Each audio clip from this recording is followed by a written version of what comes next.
Thank you. Please be seated.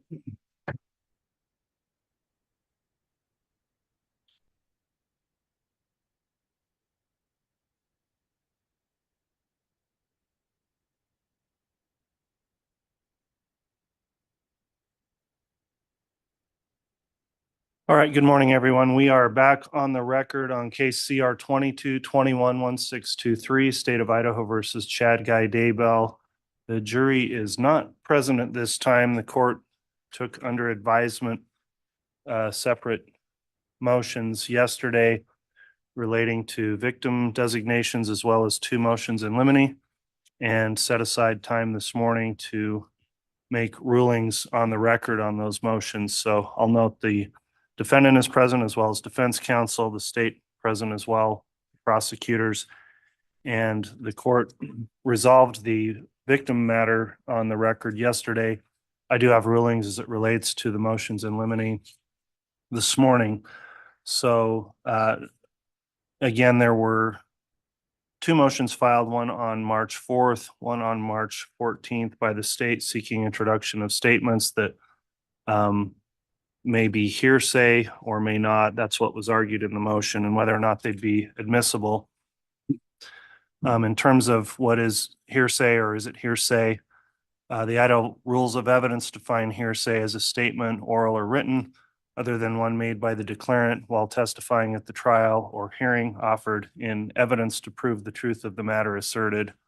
That quotes Idaho Rule of Evidence 801 A and C, and from a case Sandoval Tana 138 Idaho 911. The evidence has been objected to by the defense, and so there's a question for the court to resolve of whether or not this is inadmissible hearsay. There are general exceptions to some of the hearsay statements that are in the rules, and the court has to analyze those, looking at rules 802, 803, and 804.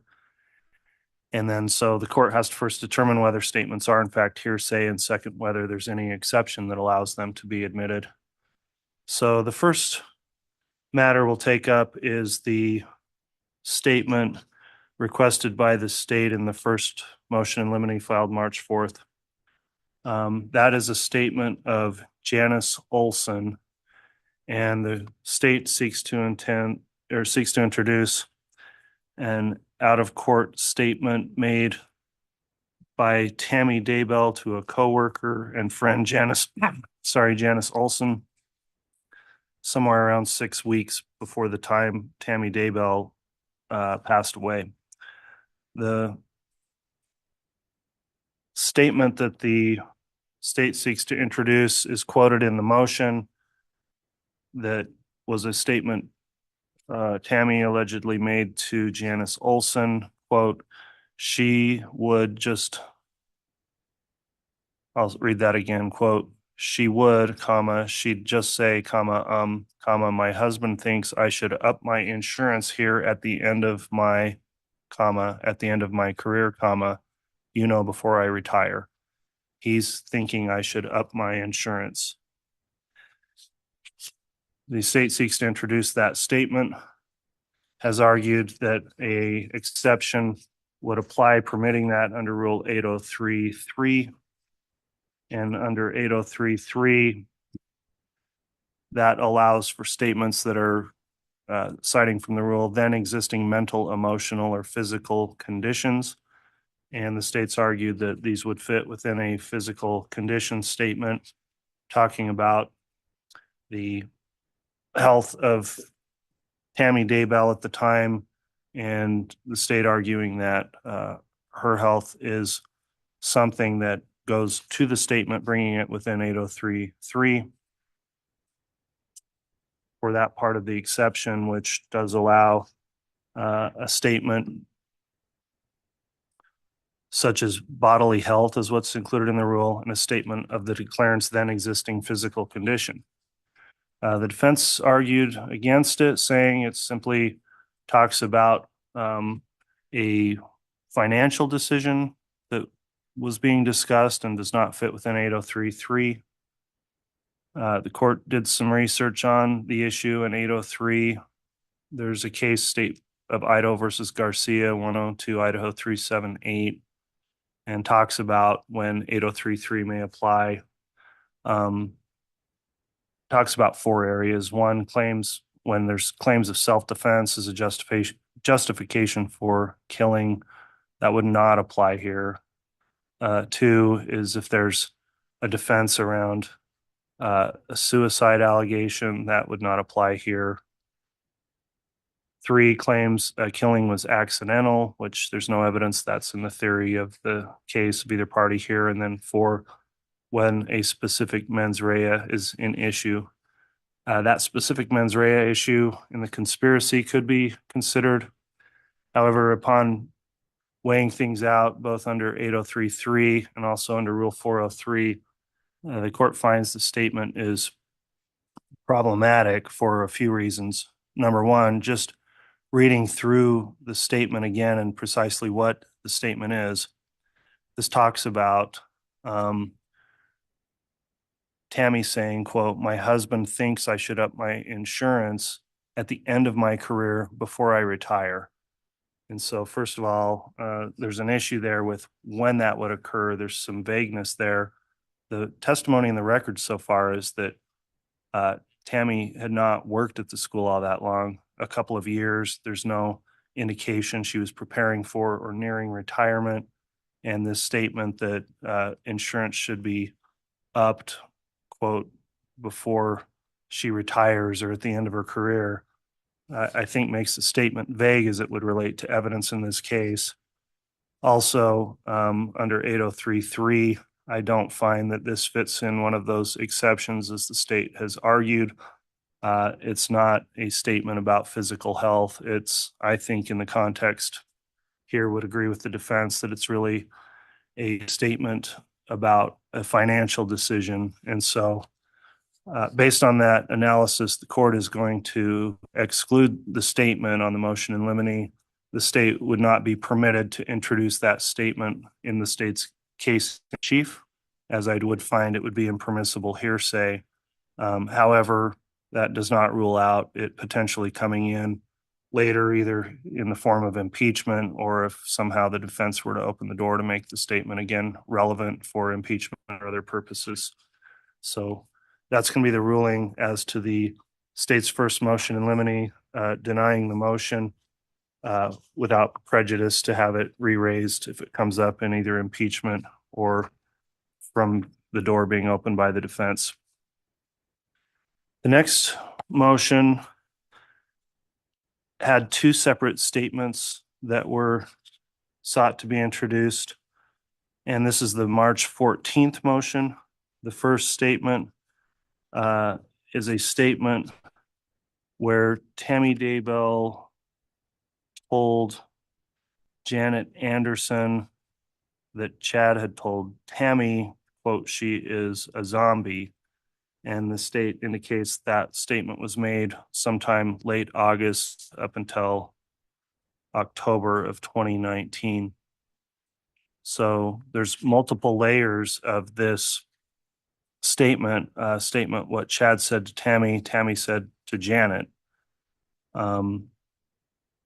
When the court has gone through the analysis of this, it may be permissible on Chad's statement under statement of a party opponent or under Rule 801 D2B. That part may not be hearsay.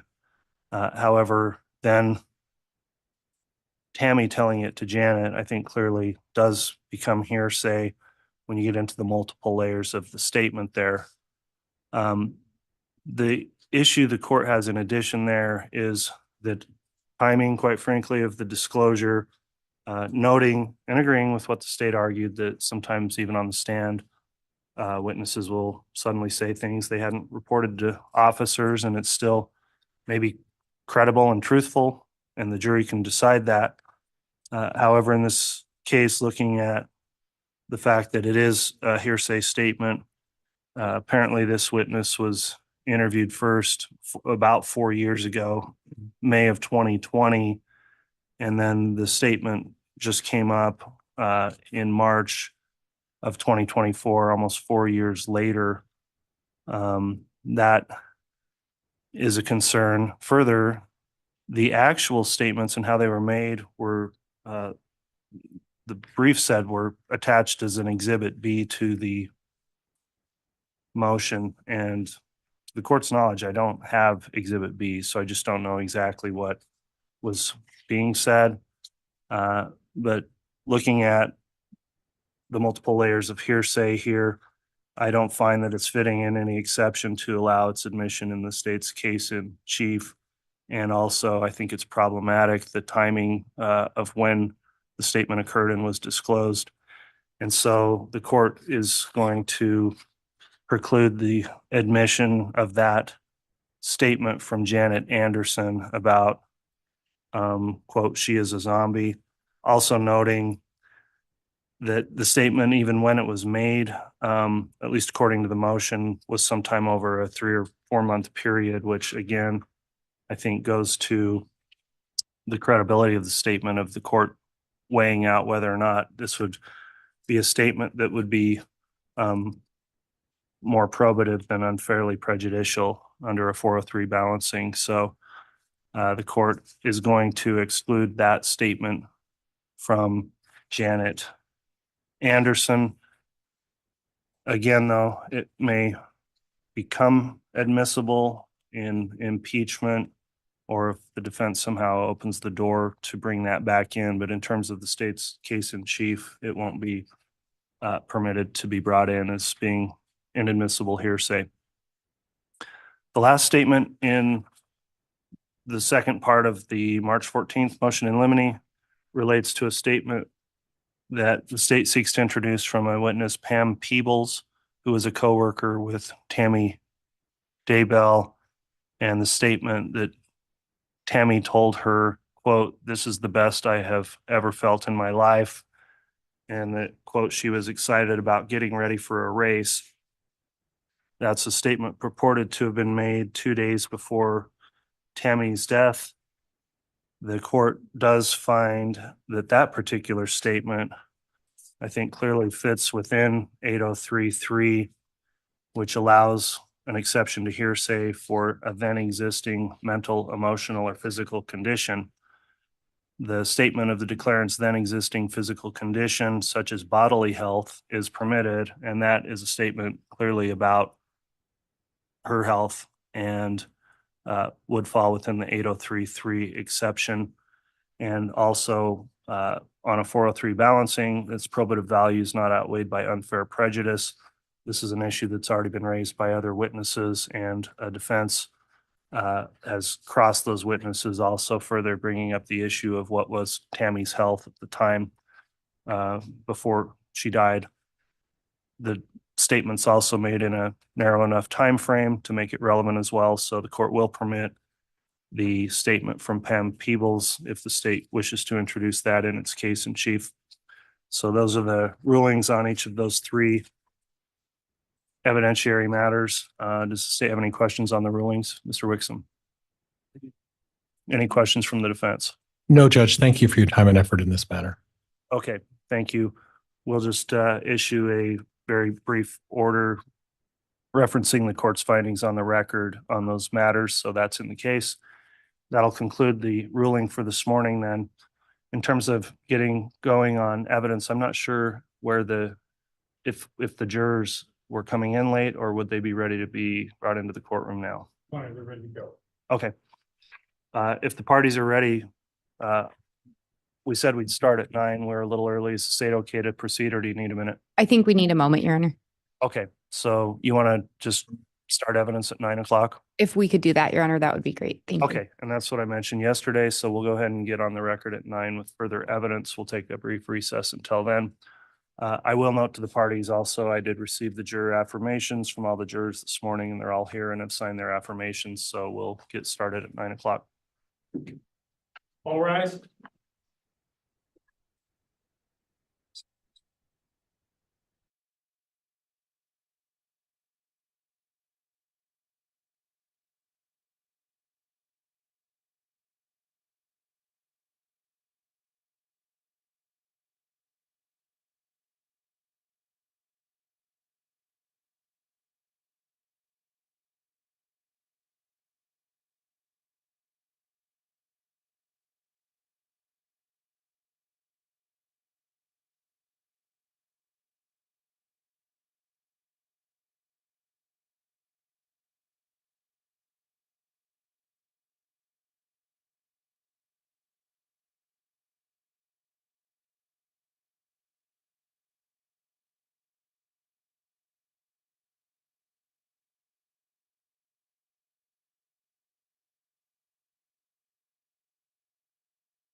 All rise. District Court's again in session. All right, if we could please have the jurors brought in.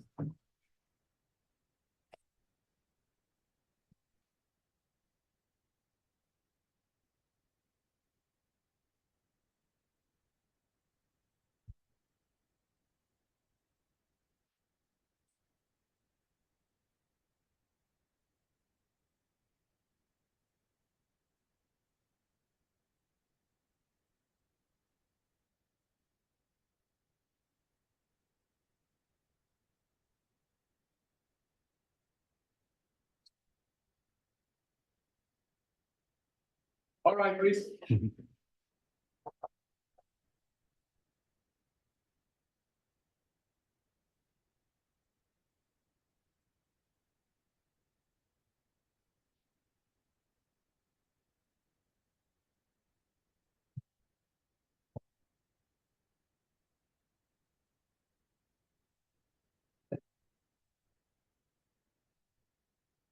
Here's our President County for your honor. All right, thank you. Mr. Bailiff, please be seated.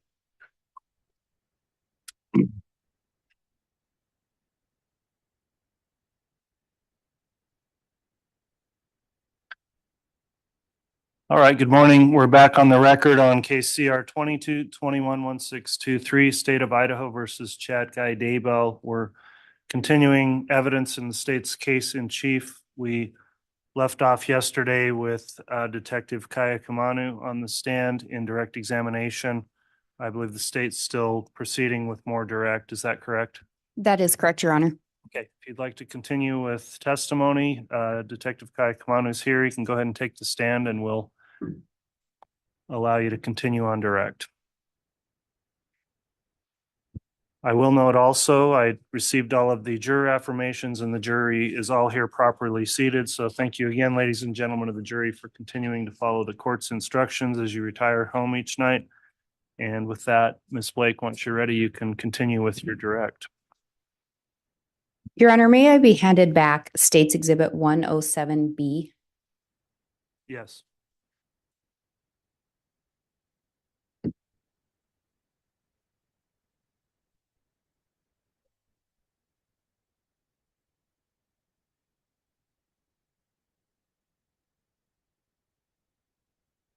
Detective Kaikamanu, when we left off yesterday, we had been talking about some searches linked to a Homer J. Maximus account. Do you recall that? Yes, And you had prepared an exhibit summarizing some of the searches that you located on that account. Is that correct? yes, Your Honor, I believe we left off with the state having asked permission to publish State's 107B.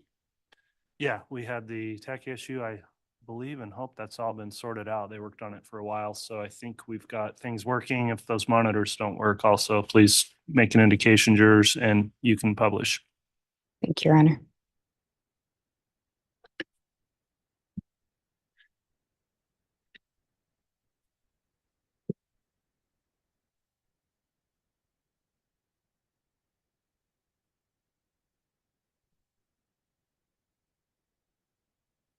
If I may have just a moment, let's see if I can get this fixed.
Thank you for your patience, everyone. Sorry about that.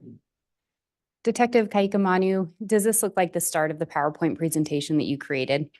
Yes.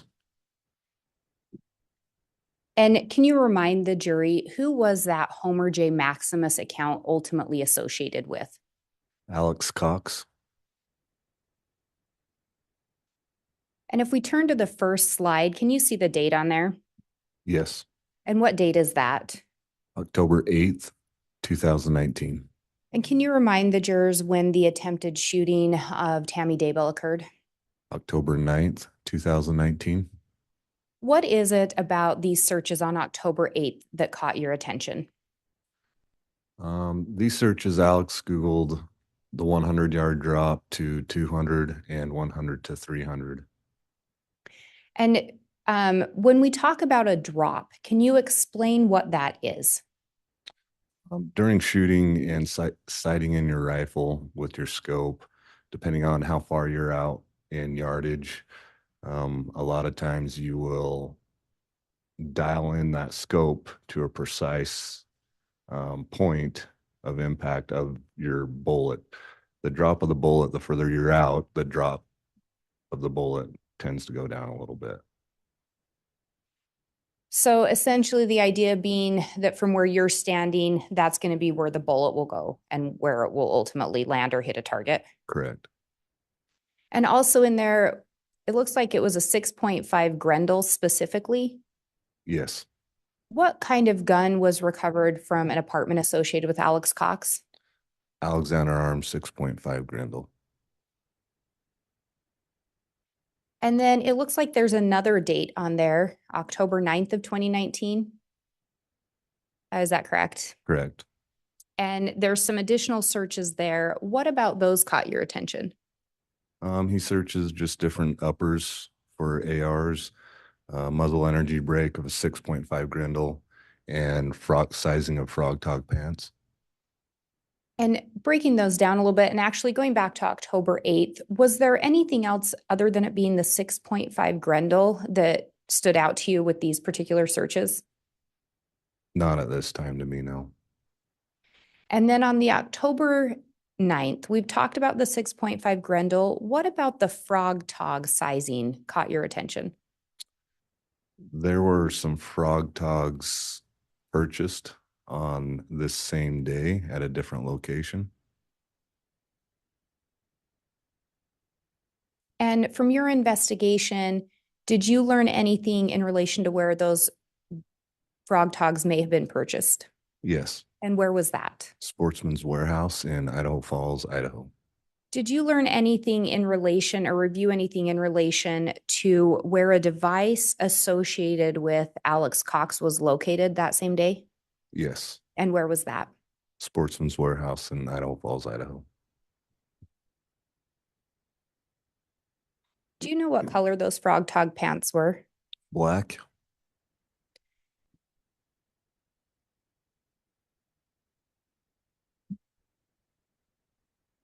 And then when we go to the next slide, can you read the date of these searches into the record?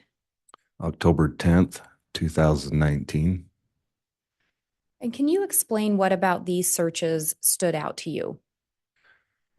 On this day was after the attempted shooting on Tamara Daybell. And the next day he is searching if an AR functions in cold weather, how an AR functions in cold weather. Hornady one shot shooting in cold weather. Also had a prep your AR to shoot in cold weather. He also is searching if mag rings shrink in cold weather. Do you reside around the Fremont County area? I do.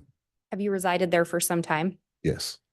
What are Octobers generally like in that part of the state? Microphone, please, Mr. Pryor. Objection, Judge. It's calling for speculation. He's talking in generalities, and he has no testimony or knowledge of what the weather was like at any time this particular year. Your Honor, he testified that he lives in the area and has lived there for some time. I think it would be within his personal knowledge. I'll overrule. Thank you. If you can answer. Can you repeat that? What are the Octobers generally like in that part of the state? Octobers get fairly cold in that month. Sometimes prior to that month, Octobers in eastern Idaho are hit and miss. Do you know what the temperature was on that day? I believe it was 26 degrees. Judge, I'd like some foundation as to how he knew that. Ms. Blake,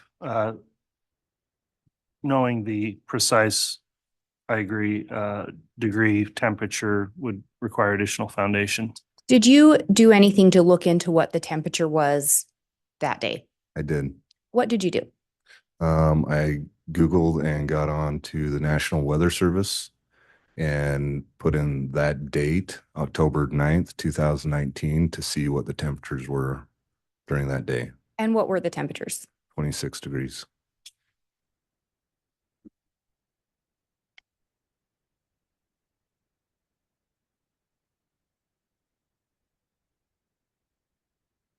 And if we go to the next slide, can you read the date of these searches into the record? October 12th, 2019. What about these particular searches caught your attention? So this was after the attempted shooting on October 9th. On this search, he's Googling how to attach a ghillie suit, a cover to a ghillie suit. He's also Googling if a 6.5 Grendel will shoot through a windshield. He Googles the penetration through Dodge Dakota, 2008 Dodge Dakota steel body thickness, the thickness on the doors of a 2008 Dodge Dakota, and the gauge thickness of, or how thick 22 gauge steel is. And if we break these down a little bit, can you explain what a ghillie suit is? A ghillie suit's used a lot in the military, snipers.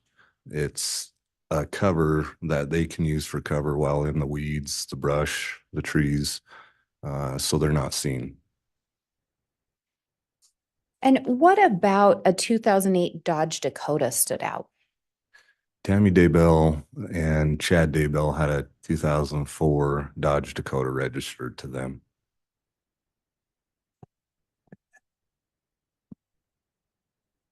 And again, a 6.5 Grendel was recovered from an apartment associated with Alex Cox.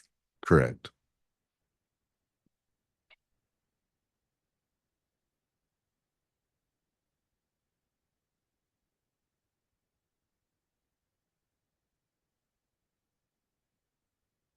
As part of your investigation, did you also look at some shooting range records? I did. Do you recall which shooting range you reviewed records from? It was a sportsman's club located in St. Anthony, Idaho. And Your Honor, I have what's been marked as States Exhibit 396 and 396A.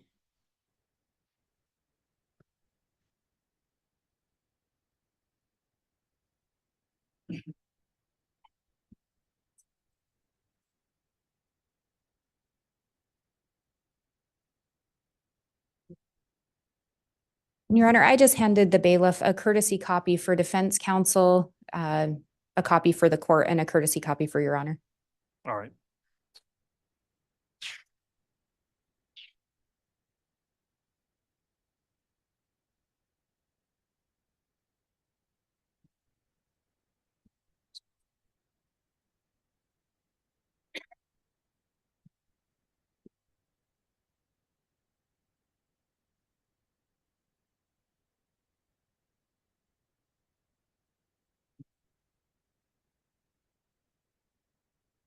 And Detective Kaikamano, if you just look through those particularly Exhibit 396A.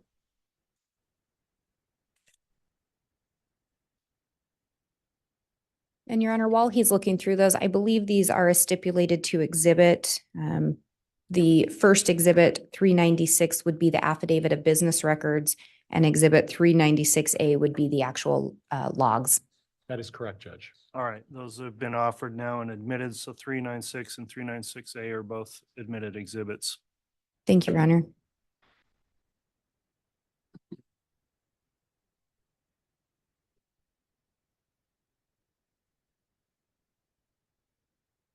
Okay. And Detective, do those appear to be the records that you reviewed? Yes.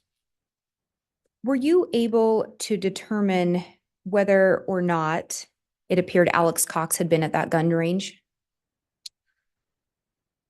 Yes. And what did you determine? Alex Cox didn't sign in as Alex Cox on these sheets. He did sign in as C. Quint, which C. Quint, or I should say C.P. Quint, is the license plate on his Ford F-150 truck. So on the sign-on sheet, the only letter that's missing in that is the P. And were you able to determine how many times this C. Quint or Alex Cox had visited that gun range? Yes. How many times had he visited? 5 times through October 7th to the 15th of 2019.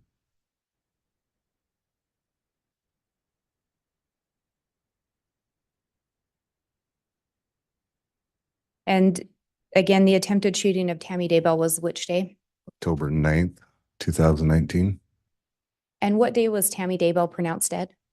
October 19th, 2019.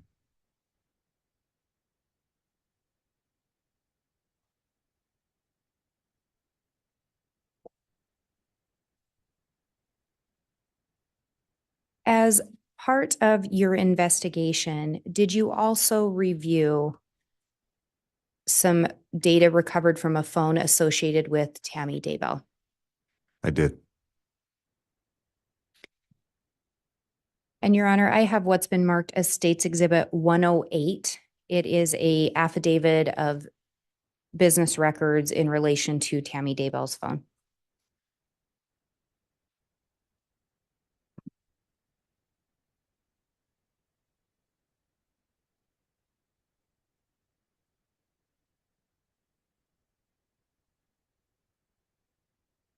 Thank you.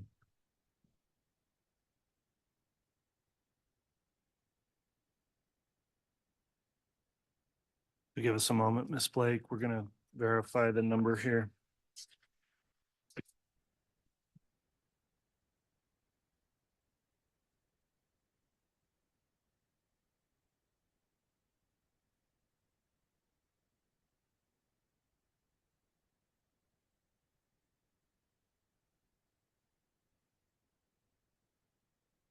I think we've already got 108 admitted.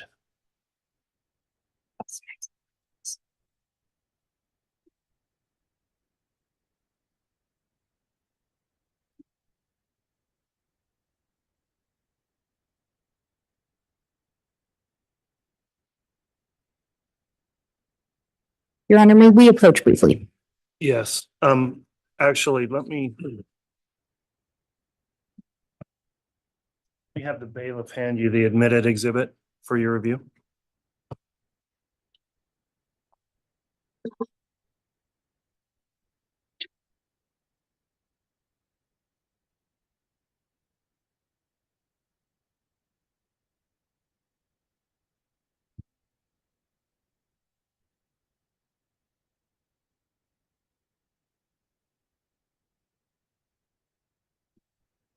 Yeah.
All right, Your Honor, I think we have sorted that out. So State's Exhibit 108 was already admitted.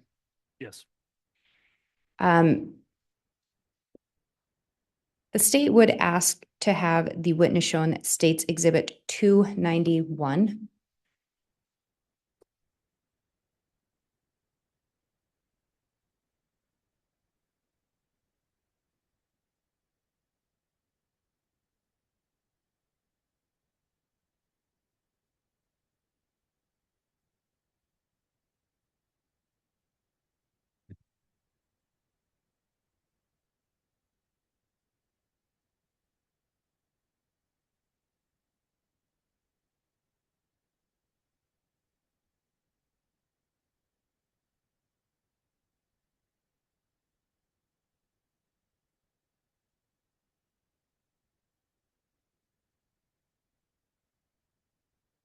Okay.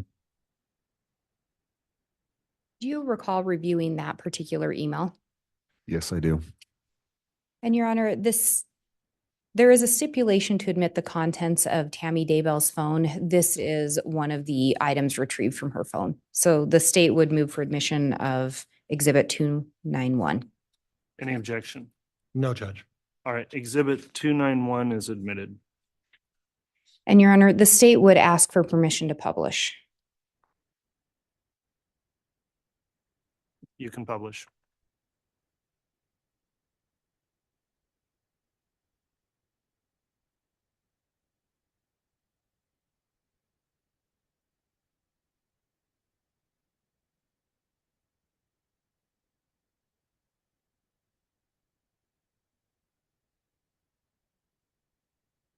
And Detective, are you able to see who sent this email?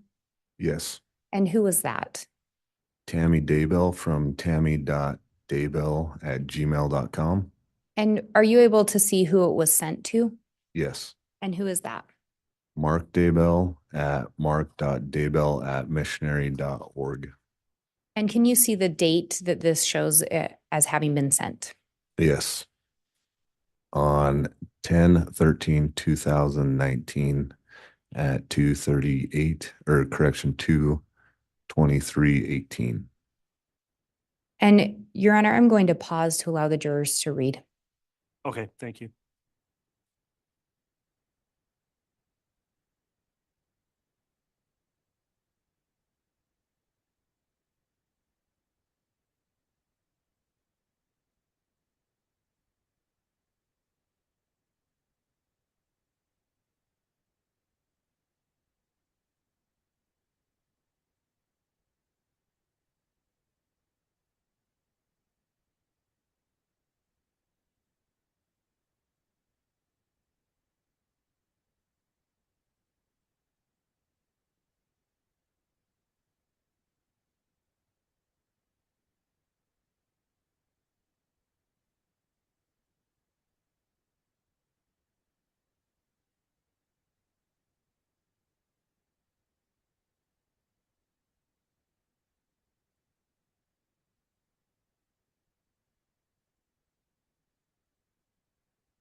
And Detective, this was sent just 4 days after that attempted shooting. Is that correct? Correct. And when we look at that second paragraph, are you able to see approximately what time Tammy says she arrived home that night? Yes, approximately 9:15.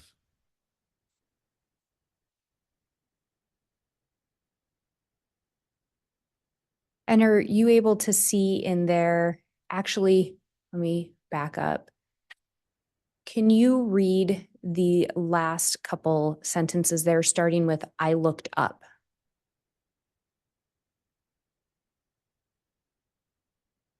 I looked up thinking it was Dad or Garth to help me carry stuff in. Nope, it was a guy dressed all in black with a ski mask on, pointing a rifle at me.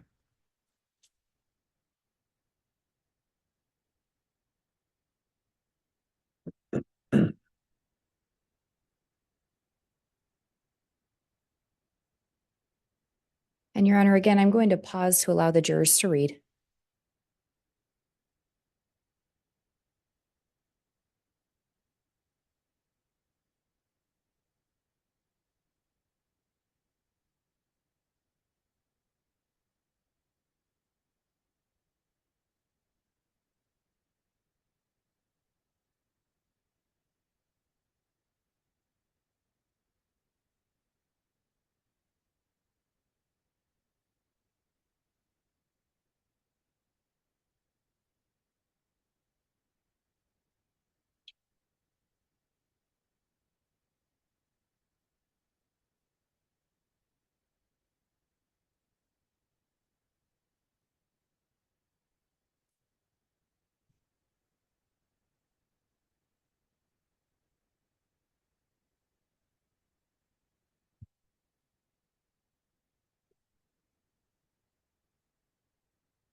And Detective Kaikamanu, could you read the paragraph starting with, "I think I was," that first full paragraph into the record? I think I was a bit in shock because I just said, "What do you think you were doing?" Then I noticed the rifle was actually a paintball gun. It had a hopper on top. The guy started pulling the trigger, and I could hear the clicking and whooshing sound of an empty paintball gun. He stayed standing by the back of the car, just pulling the trigger while pointing the gun at me. For some reason, I just kept asking him what he thought he was doing. At that point, I was actually more annoyed than scared because he was standing between me and the door and he didn't step towards me or even say anything. The scared part came after when my brain thought of things that could have happened.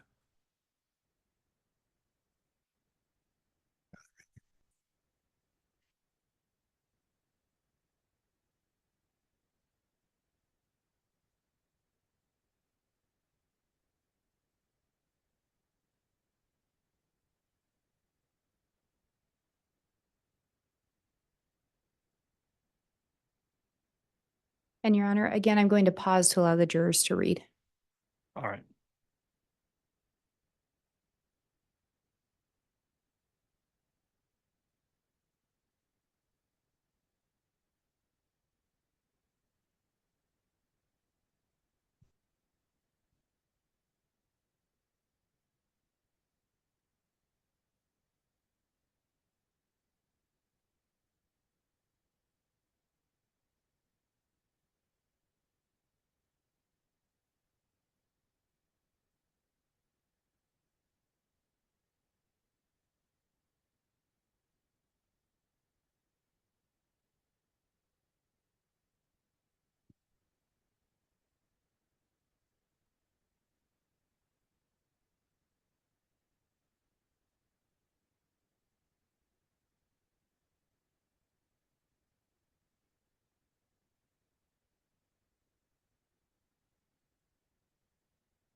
And Detective Kaikamanu, could you read the last sentence of that second paragraph, starting with "on Thursday night"? On Thursday night, though, I didn't go to Zumba because I was quite understandably did not want to be out after dark alone.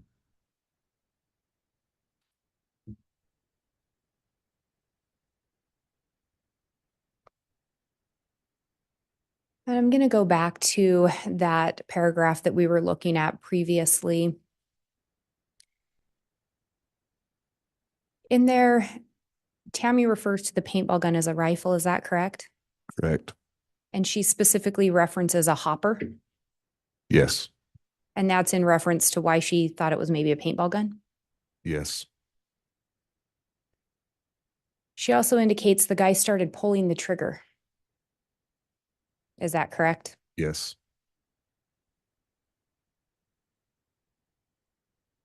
In this, do you see where she indicates that she was scared?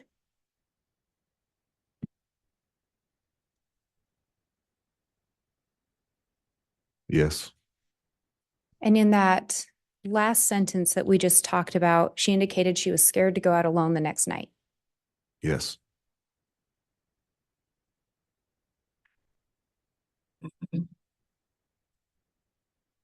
And Your Honor, I'm going to ask to publish State's Exhibit 281A.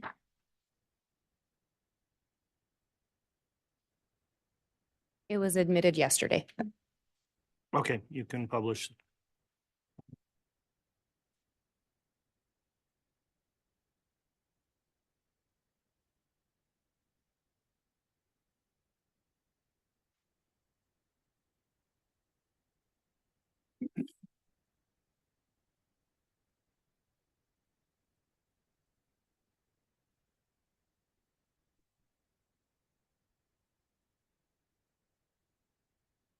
And Detective, we talked about this firearm yesterday. Do you recall that?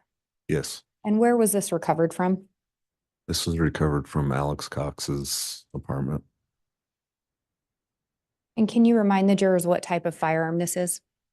This is an Alexander Arms 6.5 Grendel. And I think you have a pointer up there. But when we just looked at that email from Tammy, she specifically references a hopper or what she thought might be a hopper on the firearm. Can you again explain where on this firearm, if this were a paintball gun, where the hopper would be located? Again, like I was referencing yesterday, the scope is on the top of the rail of the gun right here. On a paintball gun, it comes off right on the side and up right there. So the hopper would be around the same location as this scope. Yes. We saw some searches about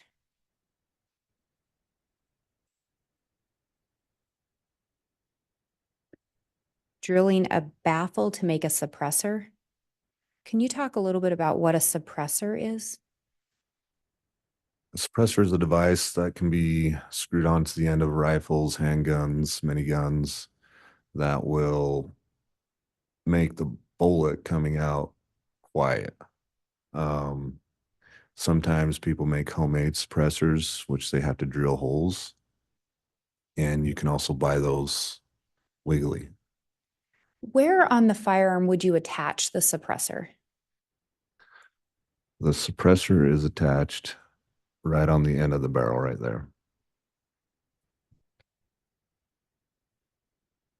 And Your Honor, I have what's been marked as State's Exhibit 281C, if I can have the detective shown a copy. You may.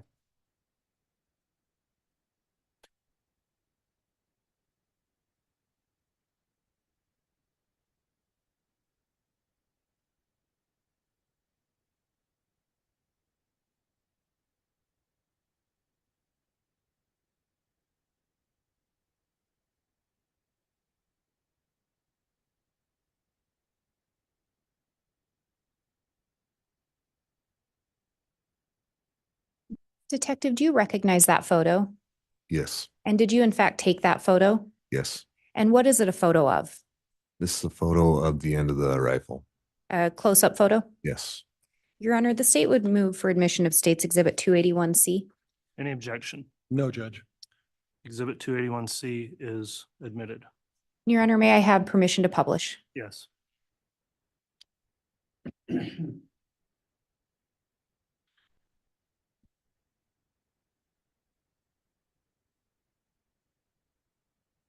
And officer or detective, can you tell us what we're seeing on the end of that gun?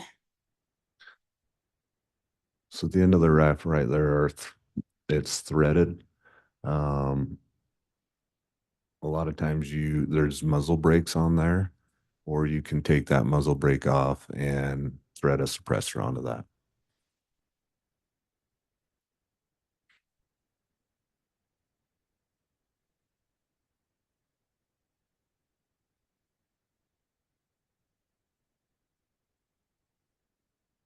Detective Kaikamano, through your investigation, did you learn anything in relation to whether or not Alex Cox was in the area of the Daybell residence on October 9th? Yes. And what did you learn? A device associated with Homer J. Maximus. Judge, foundation. It's Blake. Thank you, Your Honor. Detective Kaikamanu, as part of your investigation, did you review reports of other investigators? Yes. And did you discuss the matter with other investigators? Yes. And through your discussion and review, did you learn anything or review anything in relation to the location of a device associated with Alex Cox on October 9th of 2019? Yes.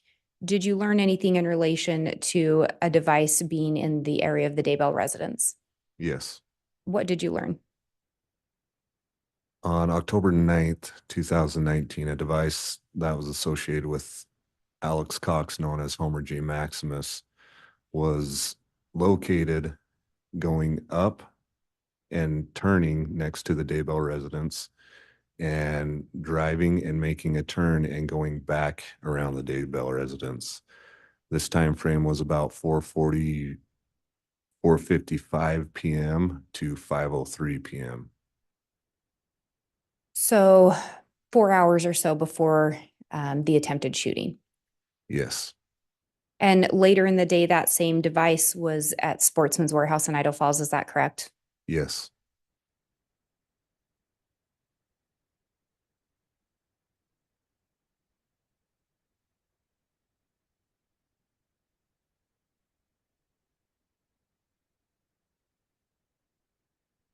Detective Kaikamanu, are you aware if any paintball guns were located in the residence associated with Alex Cox? Not that I'm aware of. Are you aware if there were any other calls on October 9th that you found in relation to anyone else reporting a masked man pointing a rifle at them? I did not find any. You aware of any other reports around that time about a masked man pointing a paintball gun at anyone? No. So to the best of your knowledge, this was an isolated incident around this time? Yes.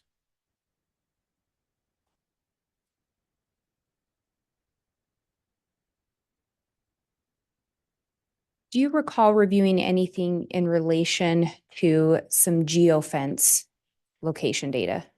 Yes. What dates did you review that in relation to? I got those geofence warrants through October 18th into October 19th, 2019. And again, what day was Tammy pronounced deceased? October 19th, 2019. Did you end up receiving responsive data in relation to the geofence? I did. Which specific locations did you ask for that data for October 18th to October 19th? I did two fences, one located at 202 North, 1900 East, which is Chad and Tammy Daybell's residence. And then I did another one at 3462 Salem Highway, which is the LDS Church, just 2.6 miles south of the Daybell residence. And with those geofence warrants, were you looking for a specific perimeter radius on those? Yes, I did 150 meters. And can you tell us a little bit about what data you initially got back in your request to those? So when I requested information for data on any device coming through those through the geofences, I got a response from Google with a bunch of Google identification numbers. What did you then do with those identification numbers? Can you talk us through that process? Yeah. So when we write a warrant like that, Google will send back the numbers that have been going through through the geofences. They don't come back with any names. And so we then had to write another warrant with those numbers to try and find out the associated name to those devices or those numbers. Did you locate some specific numbers that you did something with. I did. How many numbers caught your attention in that initial response? So the time I had the geofence warrants up, there were 4 numbers that had gone through both geofence warrants or locations. Did you do anything to follow up on those 4 numbers? I did. What did you do? I met with Detective Stubbs, who at the time worked with Rexburg PD, and he has knowledge on how the geofence works. And we went through the numbers. 2 of the numbers, Judge, I'm going to object at this point. There hasn't been sufficient foundation to where this knowledge has come from. I've been somewhat patient. Sustained. Detective Kaikamanu, did you send in a second search warrant in relation to these geofence? yes, And did you receive responsive information? yes, And how many numbers did you request additional information for? 4. And you were talking about having met with Detective Stubbs. Did Detective Stubbs initially recognize anything about those 4 numbers? Judge, objection, that would call for hearsay. Sustained. Your Honor, if I may respond. Well, I would re-ask. I think it was just going to elicit hearsay. Did you learn anything in relation to those 4 numbers prior to getting the second return? I did, yes. And what did you learn? Judge, again, it may call for hearsay. Your Honor, this goes for why the officer did what he did next in his investigation, not for the truth of the matter. Overruled. You can answer. I learned that one of the numbers that had come back in my geofence warrant, Detective Stubbs already had that number, which was associated with Alex Cox on a different warrant that Detective Stubbs had wrote and got information back. And in relation to the other 3 numbers, did you end up receiving responsive data on who those devices were associated with? I did. Did you do follow-up on that? I got a hold of 2 of them. One of them I could not get a hold of. What were you able to determine in relation to those other 3 numbers? One of them lives in the Parker area, which is north of Chad Daybell's residence. And the other one lives on Trapper Lane, which is also north of the Daybell residence. So would it have been normal for their devices to be in that area? Yes. In relation to the device associated with Alex Cox, what did you learn regarding that device? The device that was associated with Alex Cox and Homer J. Maximus, and looking through the data, the night of October 18th, 2019, that device was at the Salem Church at 10:04 that night, or 10:05 p.m. Sometime just after 10? Correct. Do you know how long the device showed as being located in that vicinity? In correctional time, I believe it was 10:07 p.m. and it showed him there until 10:45 p.m. And when we're talking about a geofence warrant, do you know what type of data they're looking at as far as placing a device there? I believe that is off Wi-Fi and GPS.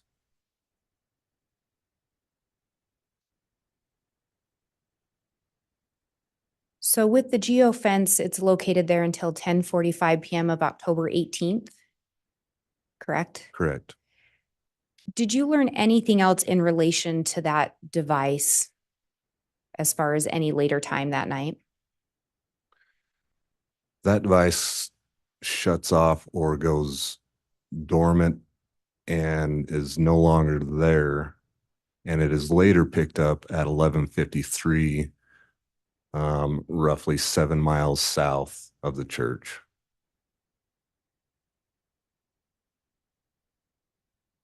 Judge, could we identify what church he's talking about? And is this the same church that you previously referenced? Correct, the Salem Church. And again, how far is the Salem Church from the Daybell residence? 2.6 miles. So we know a device associated with Alex Cox is there from 10:07 to 10:45 p.m. Is that correct? Correct. And from there, we're not sure where the device is Correct. until 11:53 p.m. Correct. And at 11:53 PM, can you remind us again where that's located? It was located about 7 miles south of the Salem Church on Highway 20. Through your investigation, did you learn who the last person besides Chad Daybell to see Tammy would have been? Garth Daybell. And through your investigation, did you learn where Garth Daybell was on the night of October 18th of 2019? Or yeah, October 18th of 2019? He was at work. Through your investigation, did you learn if he was at work all night?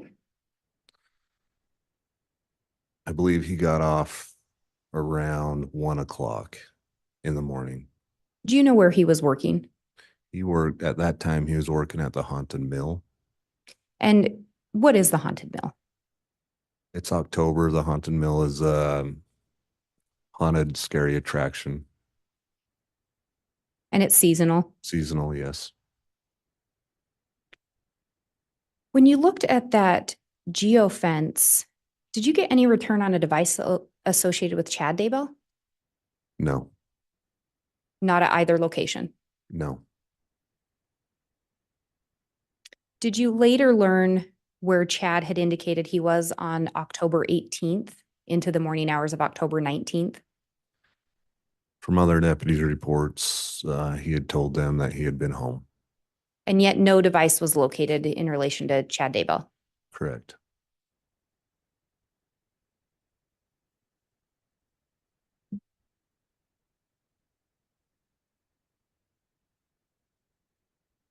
So in your review, there's location data placing a device associated with Alex Cox near the Daybell residence on October 9th of 2019, correct? Yes, And on the night of October 18th of 2019? yes. Were you able to find any connection between Alex Cox and Tammy Daybell? No, Were you able to determine who Alex Cox knew in that area? at that time, no. The only person that I was aware of would be Chad Daybell.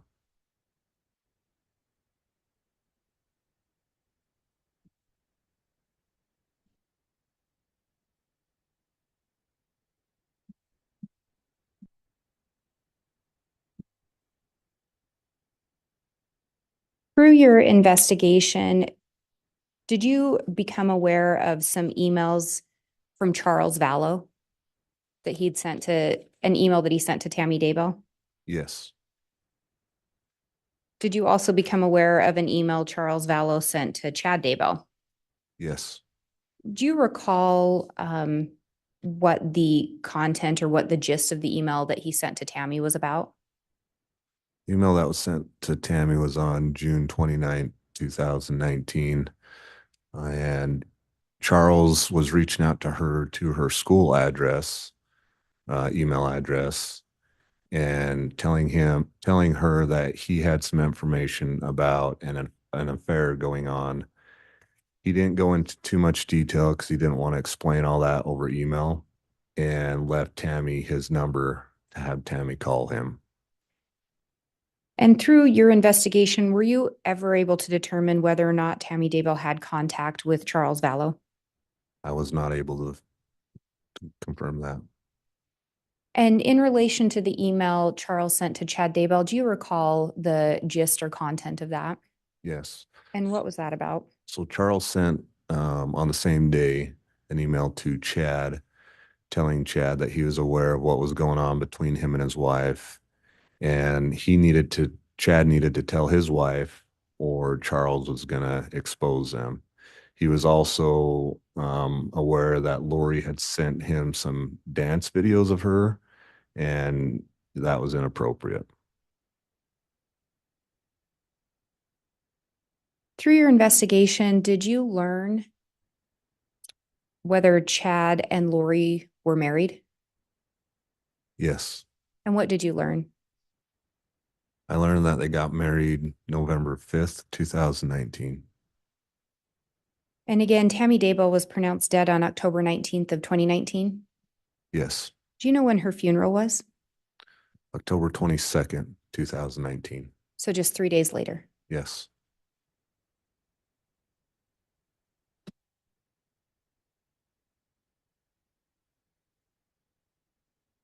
And I have no further questions. All right, thank you, Ms. Blake. Cross-examination. Judge, would you like me to start or do you want to take a break? Why don't you go ahead and start and we'll take a break here in about 20 minutes or so, if that works.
Can we have the microphone, please?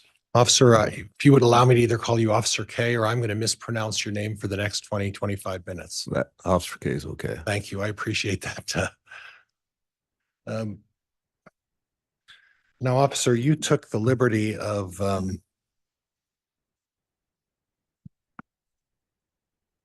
find this. Going through talking about your report about the emails between Mark Daybell and Tammy. Is that right? Yes. And Judge, I believe that was Exhibit 291. And if I could have 291. Yes, we'll have the bailiff hand that to you or to the witness, Mr. Pryor, Okay. which, Just to me. And Judge, if I could have permission to just publish. you may publish that.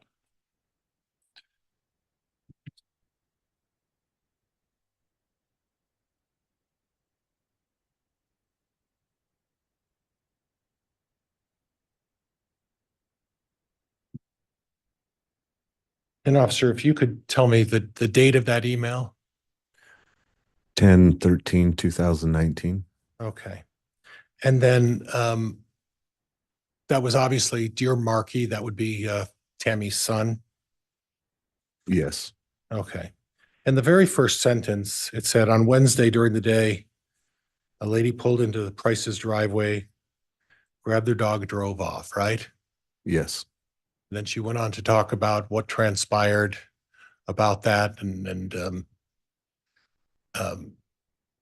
about where they tried to locate where the lady lived. Is that fair? Yes. Okay. Now, from your investigation, were you able to determine where Regan Price lives?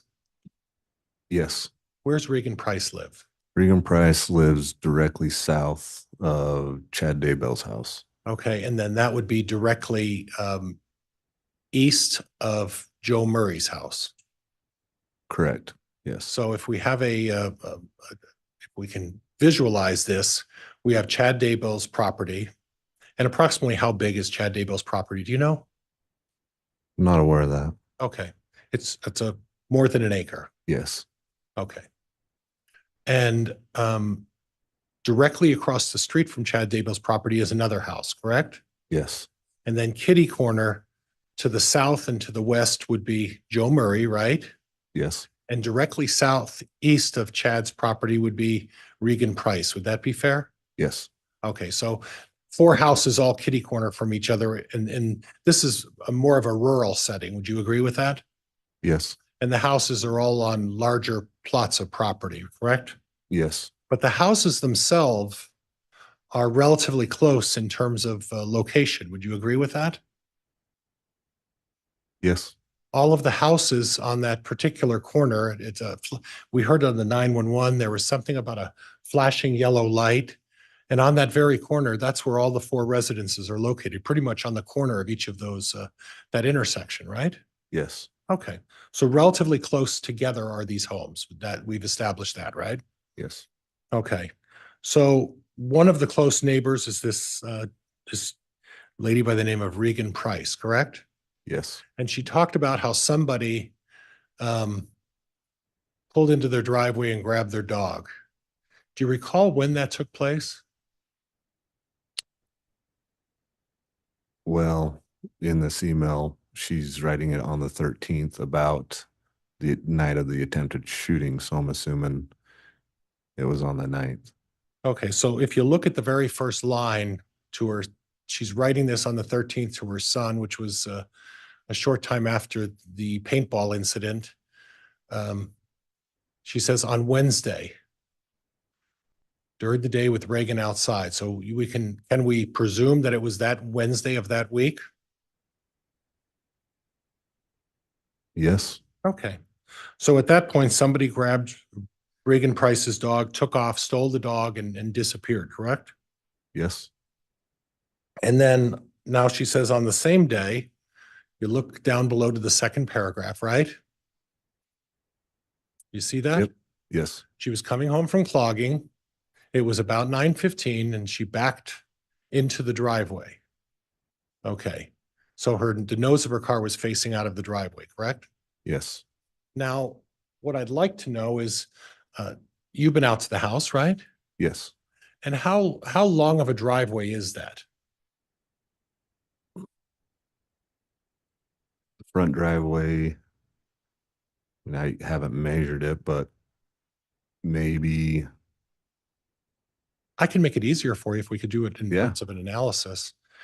Would you be able to park 3 cars back to back in that driveway and not have any of them sticking out into the road? maybe 2.5 to 3. Yeah. Okay, 2.5 to 3 cars maybe, Yeah. right? Okay, so and from your experience as a police officer, do you know the length of what the average automobile would be? I'm not aware of that. Okay, but if we took the size of an average automobile and we multiplied it times 2.5, that's how much space we're talking about, right? Yeah. And if you were looking at this bench in front of us, how many cars would you say could, where the jury's sitting, how many cars could you push back to back in front of this bench? Probably about 2.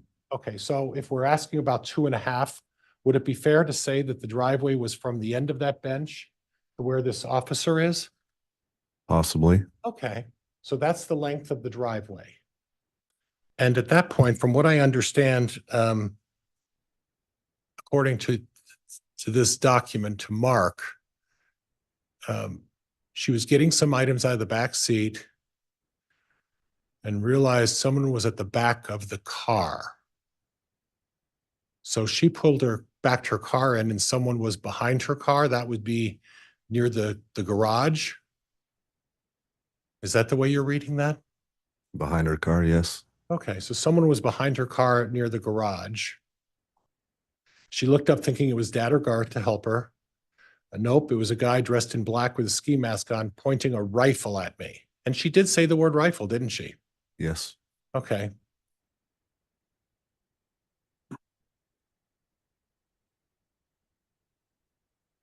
Then she went on to talk about that she was in shock because what do you think you were doing?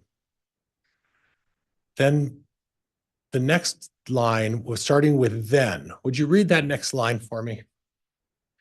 Then I noticed the rifle was actually a paintball gun. It had a hopper on top. Okay. Now, you know what a hopper is, right? Yes. You've seen a hopper? Yes. You know a hopper is different than a rifle scope, right? Yes. And you know that, Judge, I'm gonna.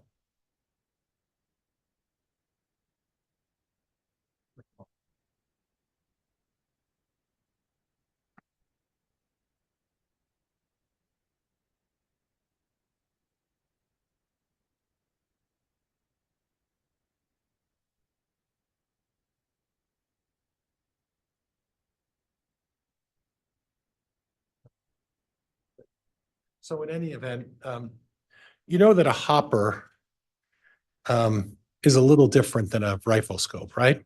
Yes, And you know that a hopper is a large composite of some kind container, right? it's plastic container. A big Yes, plastic container, right? yes. And would you agree with me that it would be very difficult to confuse a hopper with a rifle scope, right? I wouldn't agree with you on that if you were Okay. not sure what a rifle is with a scope on it or a Okay. paintball gun with a hopper. Did you happen to go over the report of Coulter Cannon? I did. Did you happen to go over uh, or discuss the case with Coulter Cannon? A little bit, yes. Okay. Were you aware that when Coulter Cannon came up to the residence of Tammy and Chad Daybell, that he went in the house and looked at one of the Google searches that Tammy was performing prior to the police arriving? Do you remember that? I was not aware of that. Okay. Or did you happen to look at Tammy's email and searches on that computer to determine whether Tammy had looked at anything prior to the police arriving? Not on her computer, no. Okay.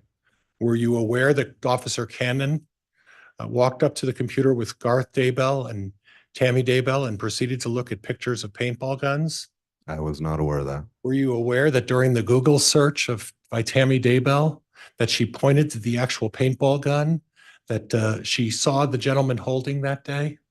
I was not aware of that. Okay, were you not aware of that because Coulter Cannon didn't include that information in his report when well, not in his first report, right? That wasn't included in his first report, was it? I didn't read that in his report. Right. You didn't read it in his supplemental report either when he chose to supplement the report, correct? Correct. Okay. Now, Judge, previously we had stipulated to the admission of Defense Exhibit 14. Okay, has it been offered or admitted yet, Mr. I'm Pryor? going to offer it now, Judge, and ask that it be admitted. It was agreed to by stipulation. Has the state reviewed Exhibit 14? We have, Your Honor, but if I can be reminded of exactly what it is. It's the Google. All right. It's the Counsel. searches, yes. Well, let's do this. I want to go ahead and that may take a moment. I think it's a logical breaking point for our mid-morning recess. So I'll have the state review the exhibit that's been offered during the break.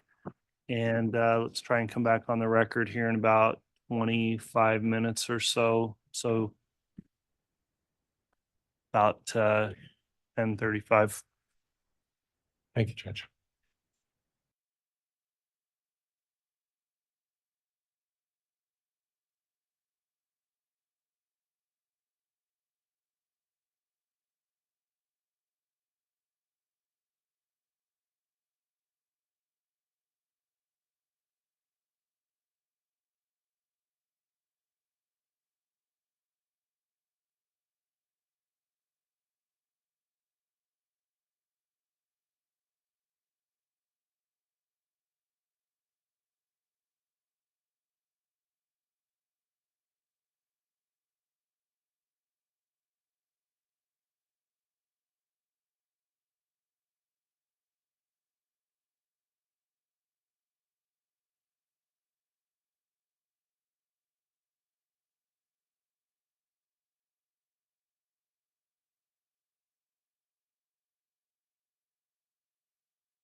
All rise. District Court to get in session.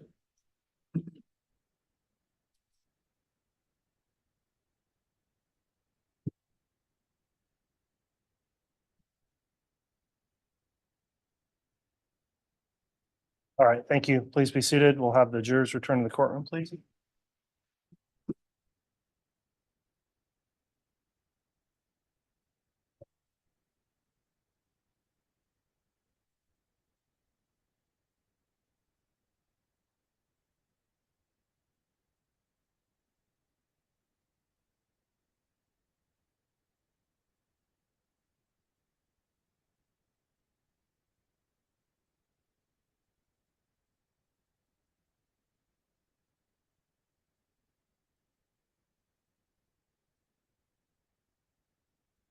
Perhaps while we're having the jurors brought in, let's do go on the record, CR 22211623. There was a question on Exhibit 14 and whether or not that would be admitted by stipulation. Did council resolve that? Your Honor, I have had a chance to review that, and it is data recovered. It's a report referencing data recovered from Tammy Daybell's phone, and the contents of her phone were stipulated to. So we wouldn't have an objection. Okay, so we'll just go ahead and admit Exhibit 14 once the jurors return, so they hear that. Judge, I have a picture as well, and the state has a picture of their own. I guess we're going to play dueling pictures. Mine, I'd like to mark as 14A. I don't know what the state would like to have theirs marked as. Yes, it was the photo that Mr. Pryor showed us and then didn't actually move for admission of because we hadn't seen it before today. We would not object to the admission of that photo. Can you use the microphone, please? We just got to get the record of this, Mr. Pryor. And Judge, I also just saw their picture today, so I will stipulate to the admission of their picture as well. But mine is 14A if the bailiff wants to. All right. Are you requesting that the bailiff retrieve that exhibit so it can be marked? So it can be marked and accepted, Judge, as 14A. Thank you, Mr. Bailiff.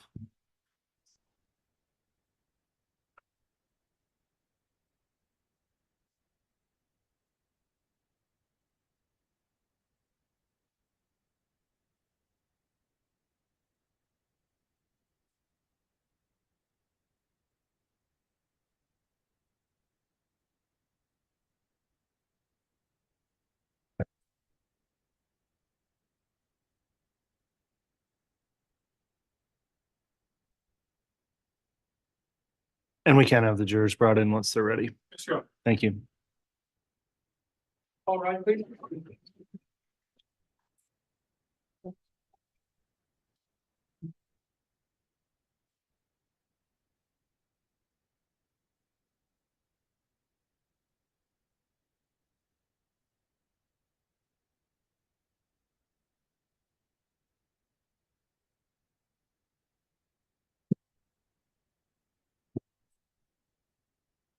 Here's our President Counter for your honor. Thank you, Mr. Bailiff.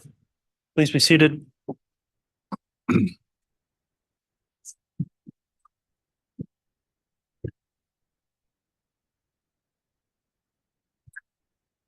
Okay, we're back on the record. The jurors have returned and are properly seated. I'll note the parties were able to review those exhibits and have offered, and at this time the court will admit Defense Exhibit 14 as well as Defendant's Exhibit 14A, both admitted. You can continue with the cross-examination, Mr. Pryor. Judge, if we could put the monitor back up with what I was discussing, which I believe was Exhibit 291.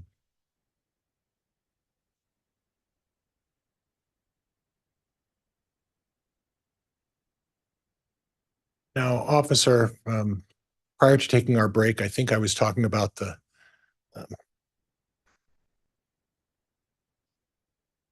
third paragraph down. And would you do me a favor and read the first two sentences of that? Are you referring to the one where it says? I think. Okay. I think I was a bit in shock because I just said, what do you think you were doing? Then I noticed the rifle was actually a paintball gun. It had a hopper on top. Then the next line says, the guy started pulling the trigger and I could just hear the clicking and whooshing sound of an empty paintball gun. Is that correct? Yes. Okay. He stayed there standing by the back of the car, just pulling the trigger while pointing the gun at me. For some reason, I just kept asking him what he thought he was doing. Now, she did say in the sentence, just pointing the gun at me. And we don't know whether she meant a gun or whether she meant paintball, correct? Because she identified it as a paintball, but she did use the gun on that sentence, correct? Yes. But we don't know whether that was a mistake or whether she just decided not to type the word paintball in, right? Correct. Right. Okay.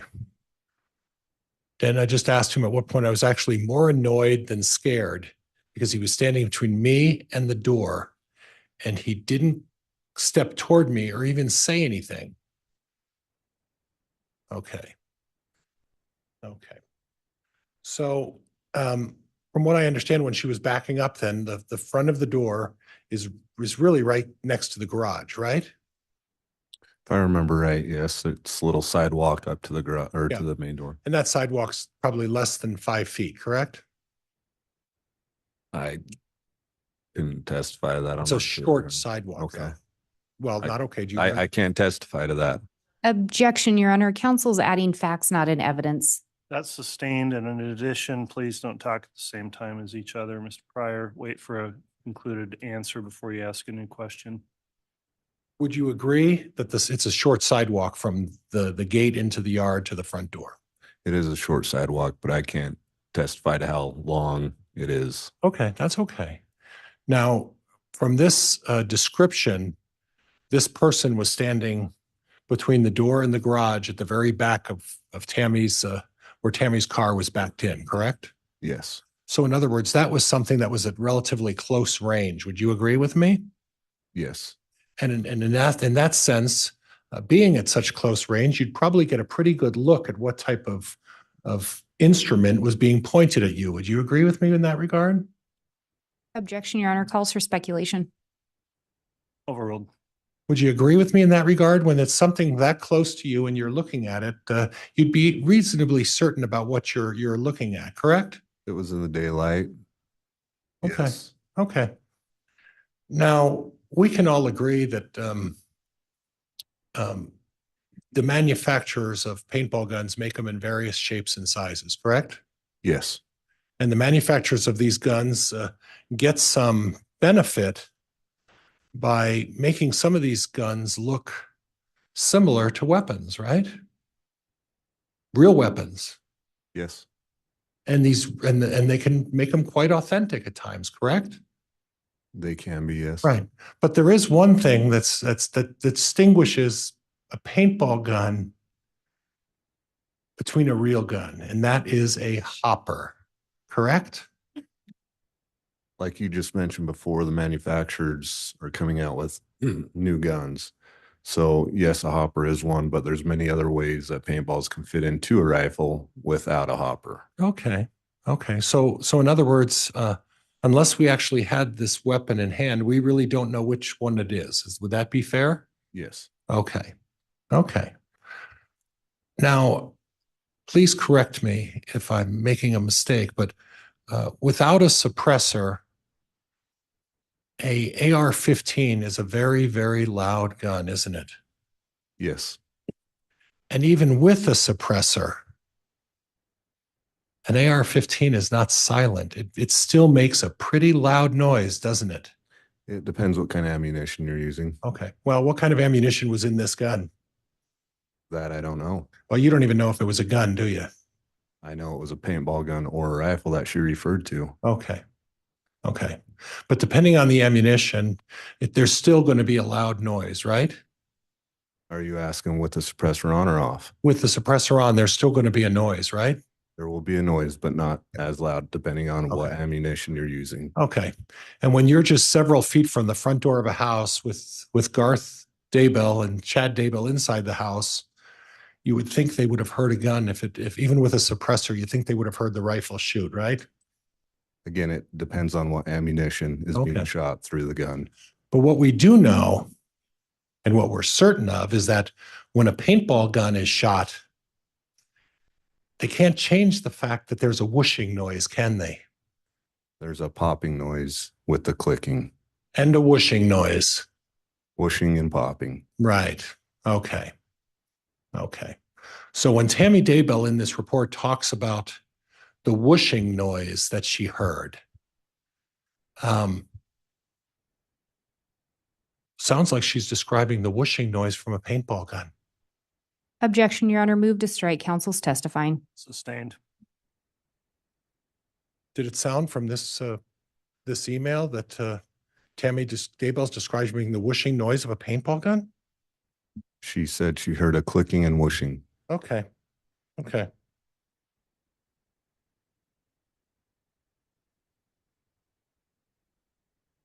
Now, we move further down and we talk about where it says the thought crossed my mind to hit him with my clogging shoes. Looked toward the house and yelled, Chad. They ran off around the north side of the house. You see that? Yes. Got Dad and Garth. They looked outside, couldn't find them, called the police, reported it. Then she uses the term, they suspect it was a bipolar teenager who lives down the street and walks around a lot, but Matt Price has an even better theory, right? Yes. Okay.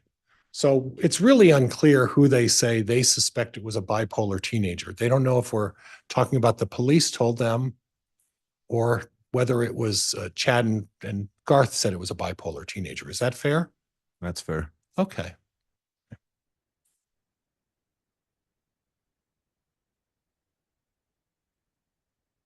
So when Officer Coulter was on the stand, I had spoken to him about the fact that in his report, he didn't mention anything about a bipolar teenager running around the neighborhood harassing people.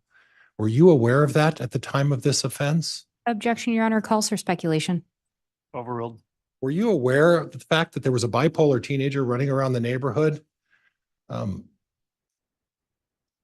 Maybe I want to be careful with my words. Contacting the people in these neighborhoods? I was not. Okay. And are you aware whether or not you ever discussed that with Officer Coulter? I can't recall if I did or not. Okay. Did you discuss that with any of the other officers who were there at the time of this paintball incident about this bipolar teenager? I did not. Okay. Then we go on and we talk about his theory and his theory is that the crazy dog lady brought her husband back to steal the dog again. They had parked on the road and had snuck through the cow fields and he was going to cut through our front yard. So that's a couple of things. Park down the road, cut through the cow fields. Is that the Daybell's cow fields? I can't testify if that's what she's referring to because Okay. there are a couple others out there. Yeah, but there are cow fields next door to the Daybells. The Daybells have a pasture behind their property as well, correct? Yes. And then they said they were going to cut through our front yard. So that would mean Chad and Tammy's front yard, correct? Yes.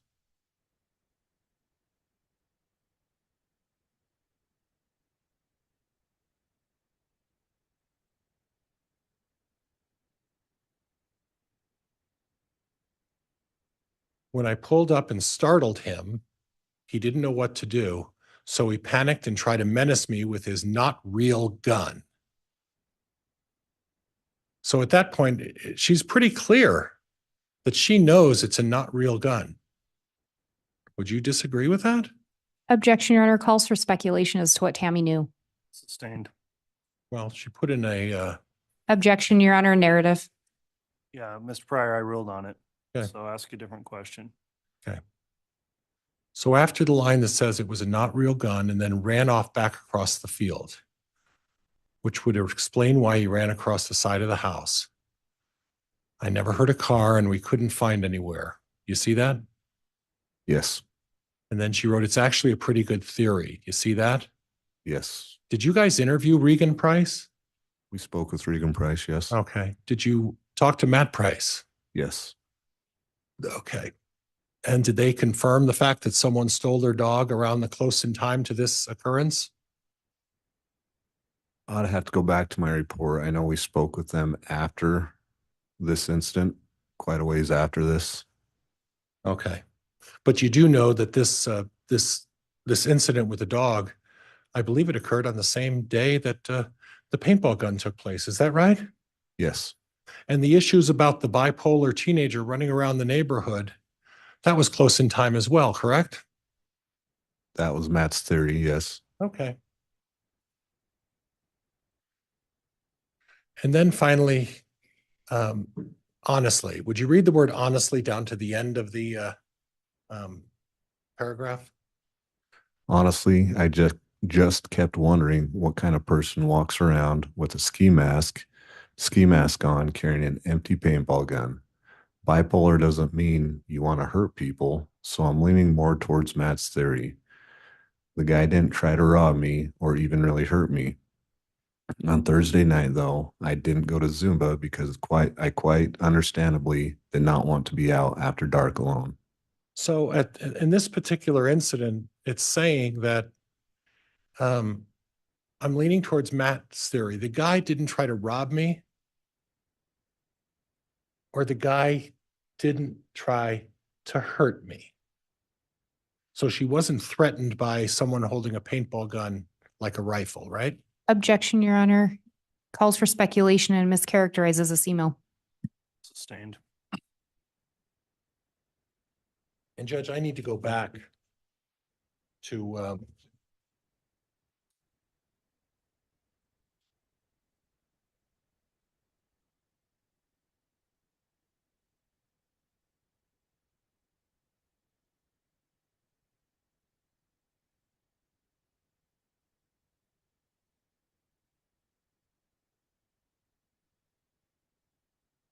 I'd like to go back to 232B, and I'd like to republish that for the jury, Judge.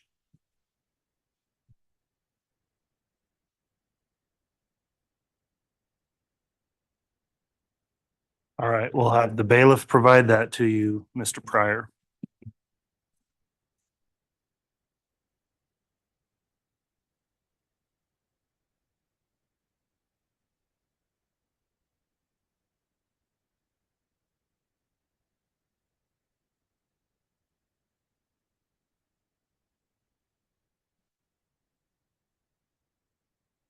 And Judge, if we could just wait till I get it brought up.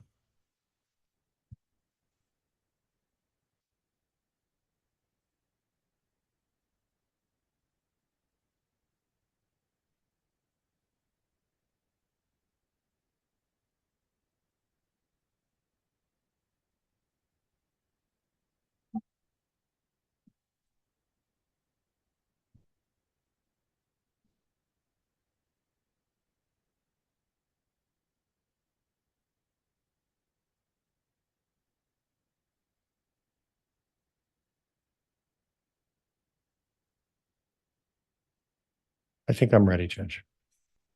Let's hope. All right, you may. Minutes, 20 seconds.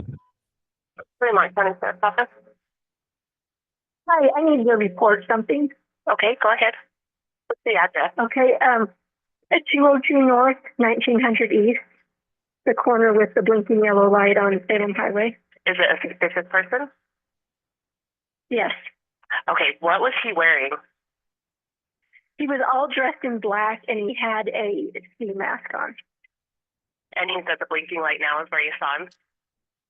No, he's gone now because I pulled up into our driveway and I was getting stuff out of the backseat of my car and suddenly he was there and he had a paintball gun and he was and like he was going to shoot at me.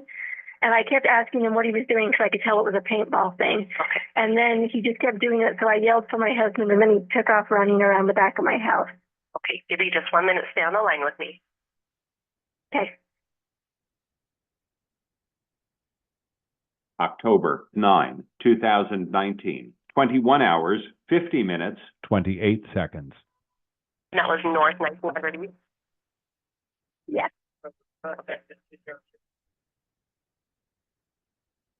October 9, 2019, 21 hours, 50 minutes, 43 seconds. In what direction he was going? He went behind my house and it's so dark out here and I just went in the house and got my husband and son And then they went out and looked, and he was long gone by then. Okay. So he was on the north side of my house, is where he went to get away. Okay. He didn't say anything, or he just kept like he was holding the gun, like he was, had a rifle and just shooting at me. So, but nothing came out of the gun either, so I don't think it was loaded. Okay, and what is your name? My name is Tammy Daybell.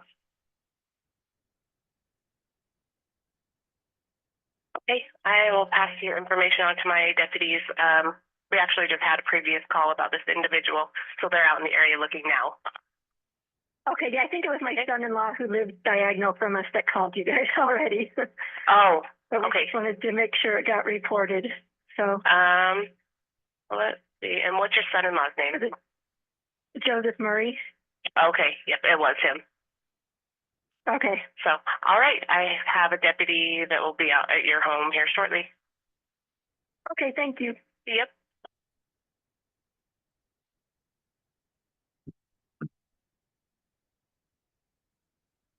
At some point, Judge, I'm also going to need 232. Into the microphone, please, Mr. Pryor.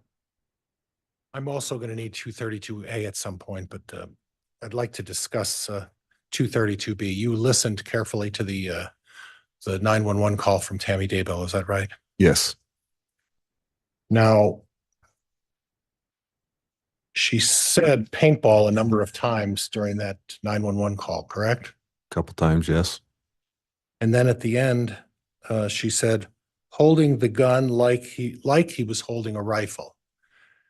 She never said he was holding a rifle, did she? I think you just stated it. He was holding a gun like the rifle. She never said she was holding a rifle, did she? Objection, Your Honor. The audio speaks for itself. Sustained.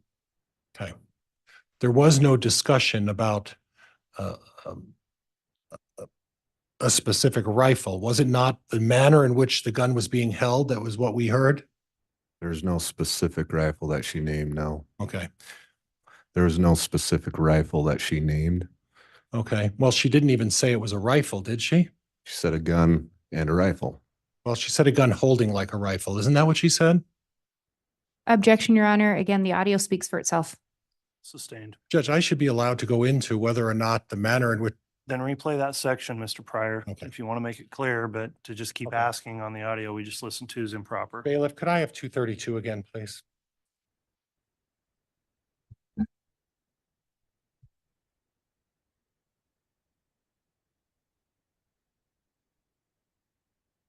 I think I want A. Thank you.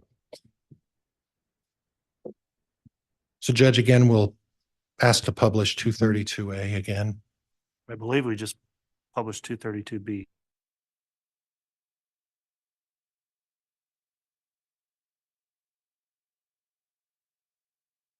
Backwards, excuse me. Okay. I apologize.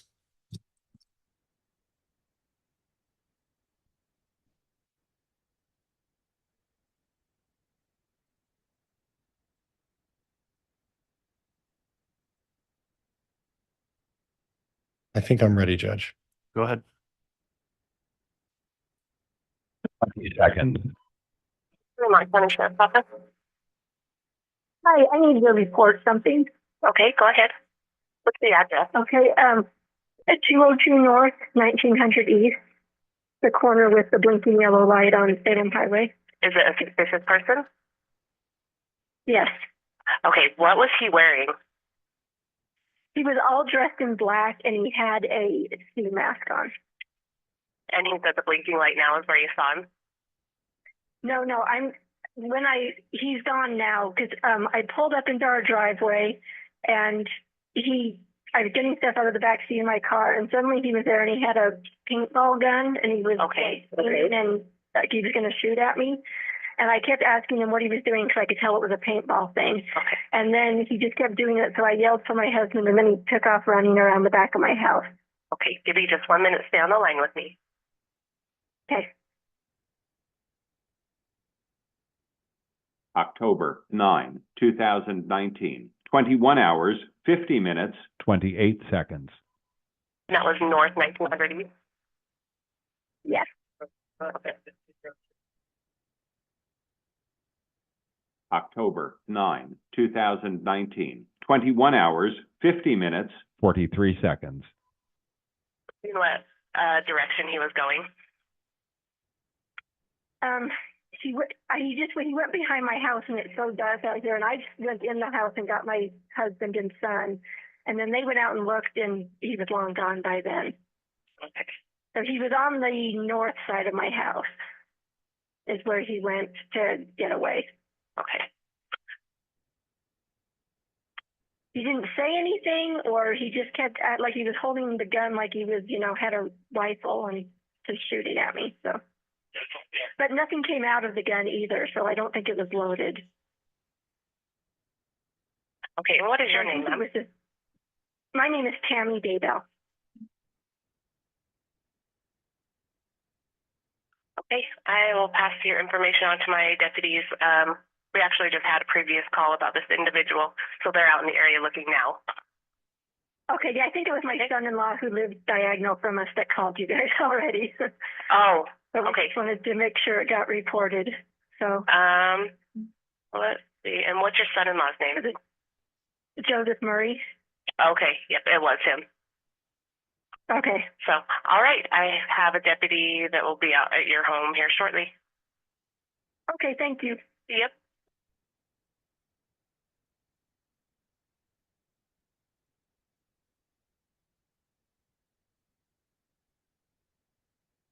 So we can agree then that the 911 call would speak for itself, right? Correct. Having a rifle and shooting at her. Having a rifle and shooting at her. Having a rifle and pointing at her. Is that what you heard? Yes. Okay, but I guess we can let the jury make a determination about what they heard, right? Yes. Okay. Now, we previously talked to, and Judge, I'm going to ask to publish 14A. All right, do you have that with you? I do, and it's already been admitted and accepted. Okay, 14A may be published.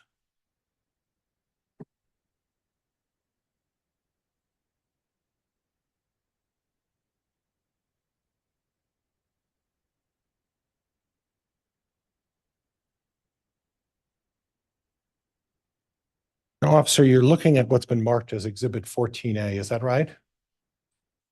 Yes. Okay. Now, there's a big black round thing on the top of that gun. Do you know what that is? That's a hopper. Okay, and it's pretty distinct, right? Yes. Pretty clear to identify that it's a hopper on the top of a paintball gun, correct? Yes. So if someone is in a situation where they're looking at something and they're clearly able to determine that there's a hopper on the gun, this would be a situation where they'd be able to clearly see that there's a hopper, correct? If they're clearly able to see that, then Right. yes. Okay.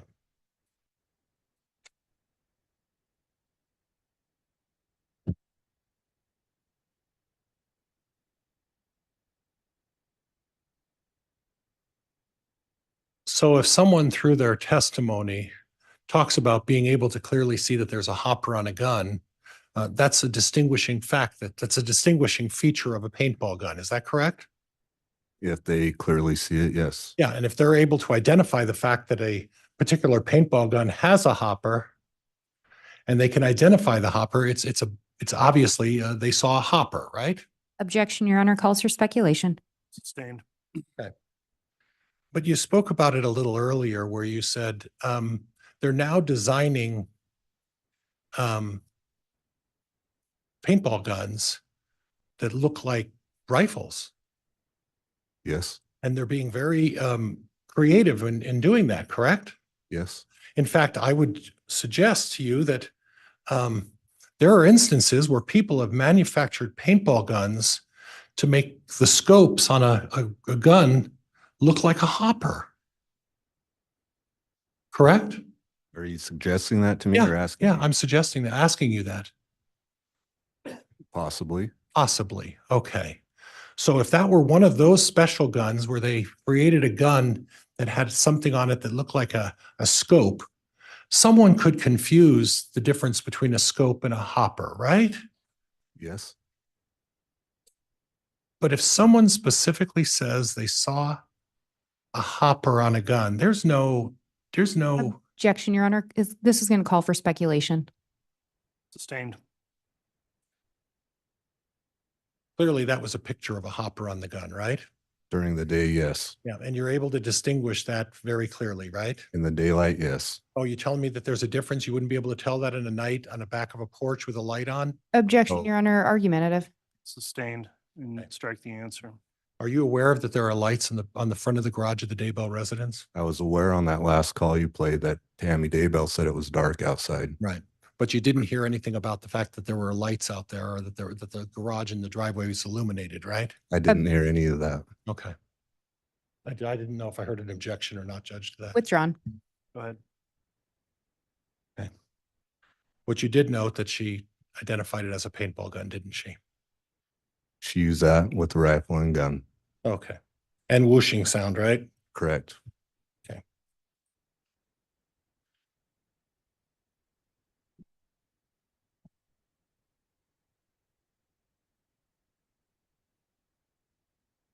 Now, Judge, I believe that Exhibit 16 was previously admitted. If I could have the bailiff bring me Exhibit 16.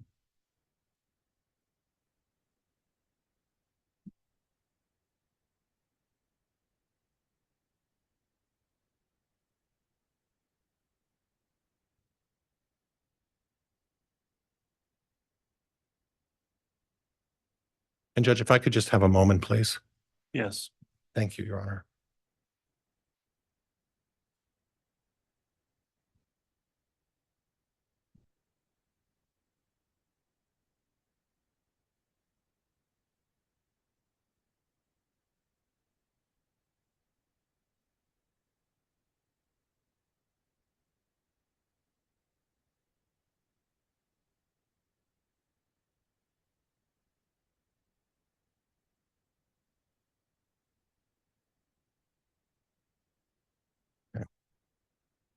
Now,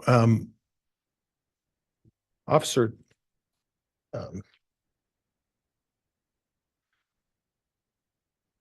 are you aware as part of your investigation that Tammy Daybell sent out a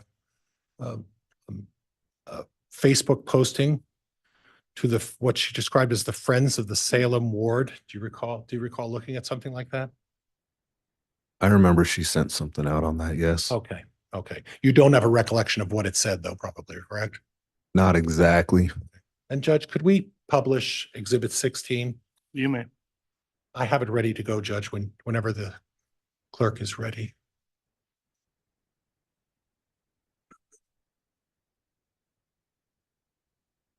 Okay,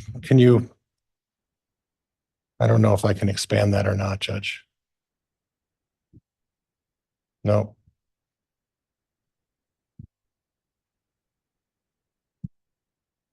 Are you able to read that, officer, on your monitor? Yeah. Yes. Okay. Go ahead. Would you read that email for me?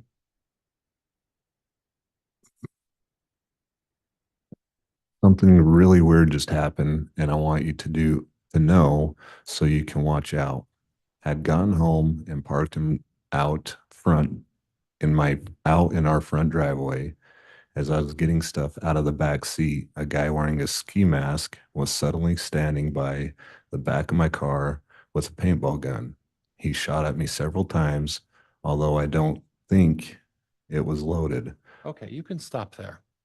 So again, and this email that you said you reviewed was to the Friends of the Salem Third Ward. Do you know what the Salem Third Ward is?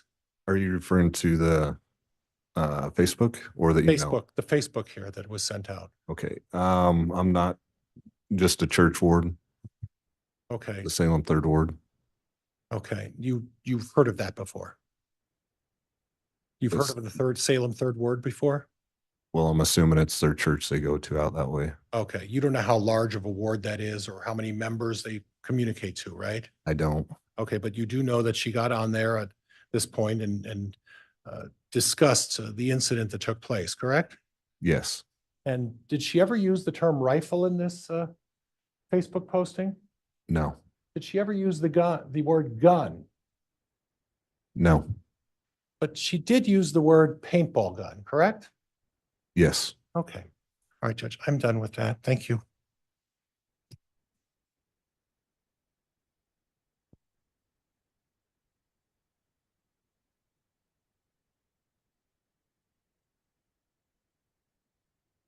And Judge, I have, well,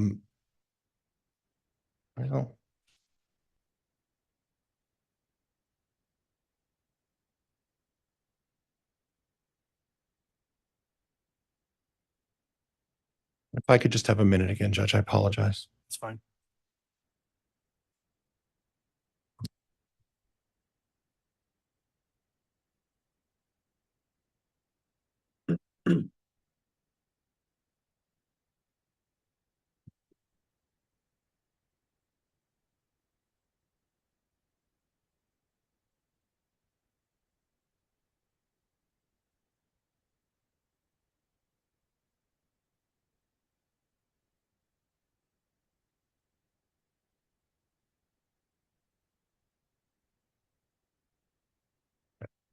Now, um, Judge, I need the court to advise whether or not Exhibit 15 has been admitted or offered for admission. We'll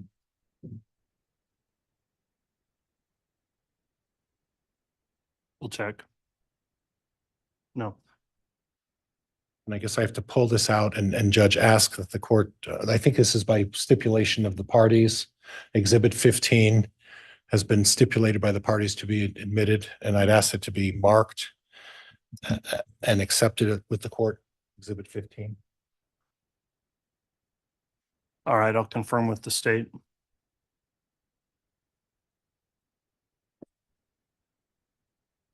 Yes, Your Honor, I believe that this is a segment of the data recovered from Tammy Daybell's phone, and the contents of her phone have been stipulated to.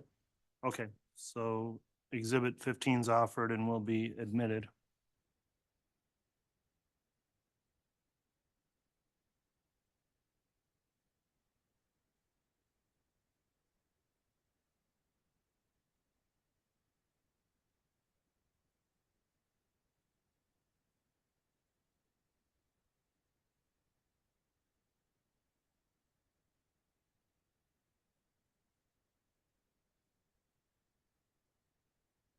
Now, before I go into Exhibit 15, Officer, you discussed that you did a lot of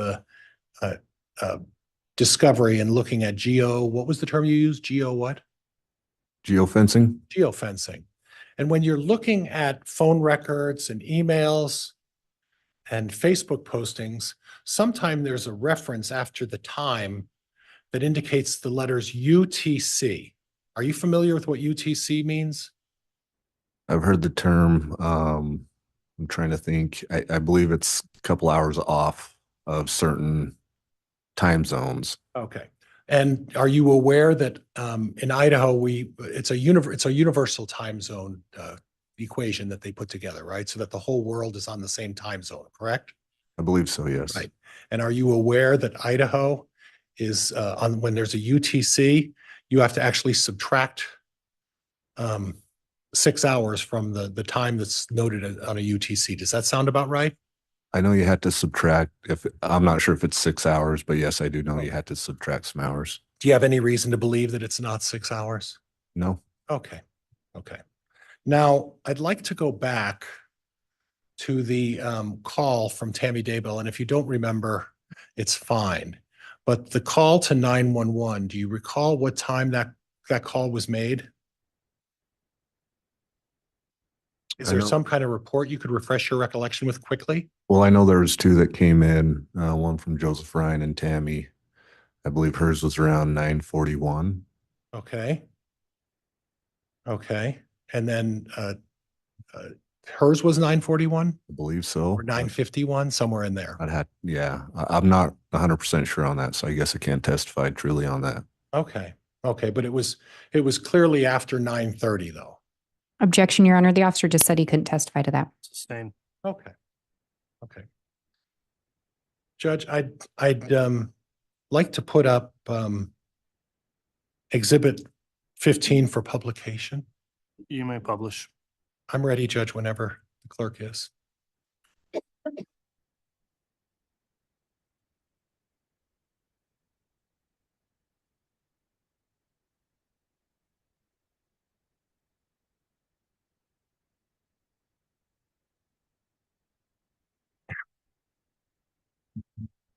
I'm showing it, Judge. I'm not sure what. All right, we'll see if we could get someone to maybe take a look at. Oh, I think we're there. Okay. I just had to wiggle a little. I had to wiggle the cords a little bit. Okay. So can you see that from your screen, officer? Yes. Okay. And I would represent to you that this was off of Tammy Daybell's account, stipulated by the parties as a retrieval of her Google searches. Can you read the very first one? Search for a paintball gun, Okay, paintball and then guns. we talked about the UTC and well, I guess I suggested it was 6 hours. You didn't really specify, but would you read October, the date of when that was done, that Google search was done? October 10th, 2019. Okay, October 10th, 2019. And the time on that, the UTC time would be what? If it is 6 hours, it would be 9:29. On the 18th. Correct. Okay. On the 10th. Oh, you're right. I'm sorry. All right. So the day that this incident took place was what? October 9th. Okay. And the UTC, if it goes back 6 hours from AM at 3:29 AM on the 10th, going back 6 hours, wouldn't that put us at 9:30 on the 9th? Yes. Okay. So at well, actually, let's Well- be clear, 9:29 on the 9th, right? Yes. Okay. So at 9:29 on the 9th of October, there was a Google search by Tammy Daybell searching out paintball guns, correct? Correct. Now, I don't remember seeing a discussion with Officer Coulter in his, I guess it was his second report, where he talked about that Tammy Daybell did a Google search on paintball guns. Objection, Your Honor. Counsel's testifying. Did you see that? in his- Wait. Objection pending, it's sustained. Did you see a reference in Officer Coulter's second report about Google searches at 9:29 on the 9th of October? No. Okay, well.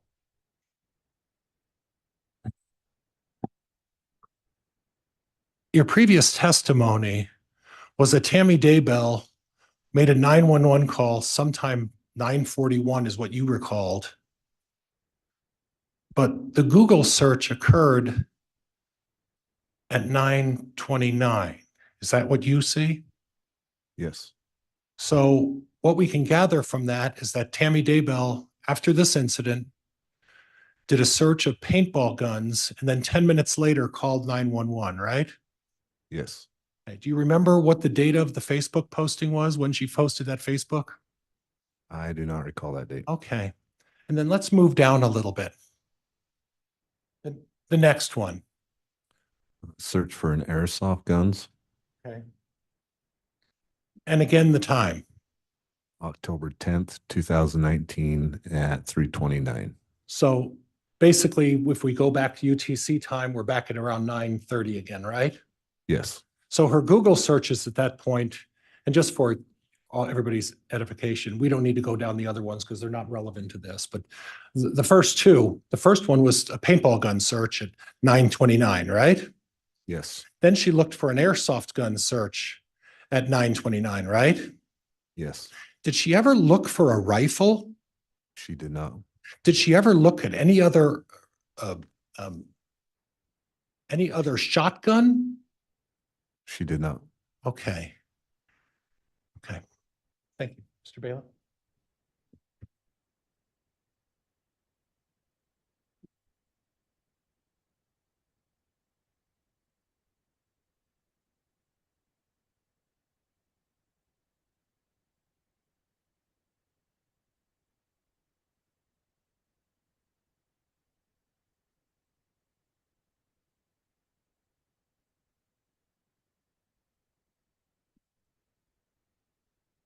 nobody was there from your agency at the time of this incident with Tammy Daybell and this person. Is that correct?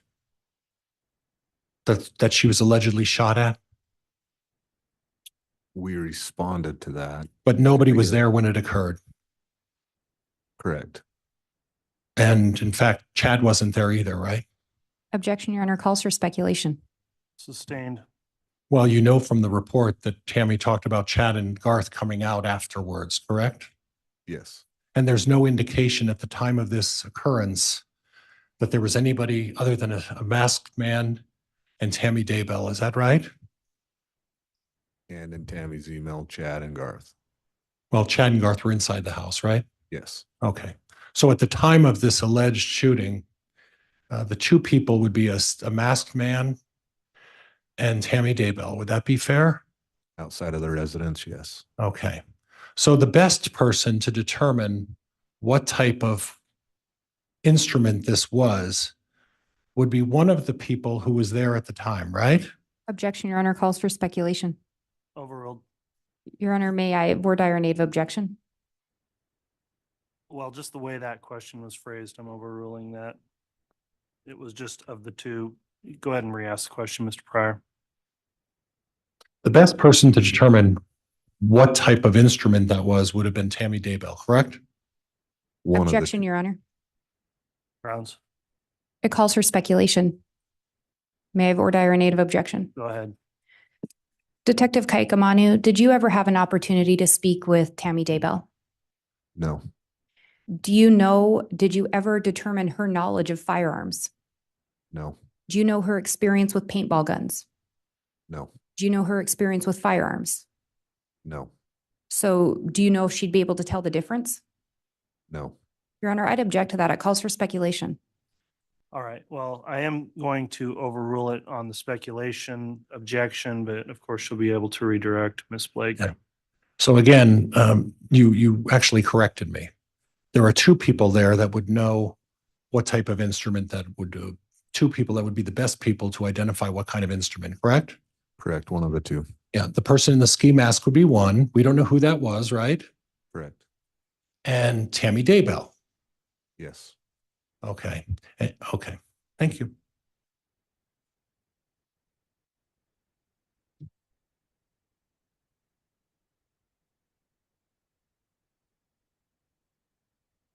Officer or Judge, I'd like to now go through on the Elmo Exhibit 107, if I could.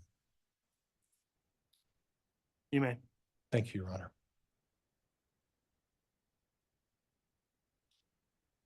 We'll allow that to be published. It's already been admitted.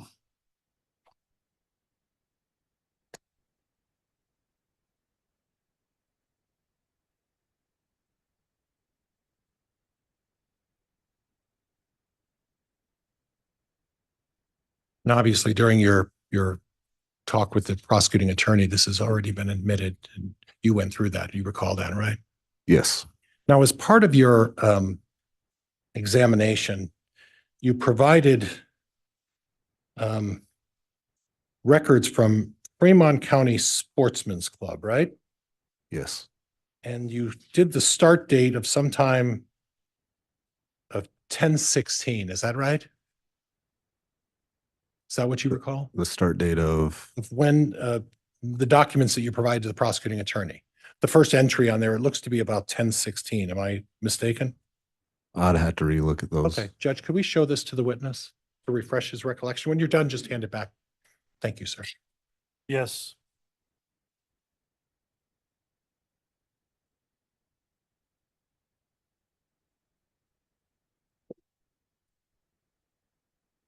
And Your Honor, may the state know what's being shown to the witness?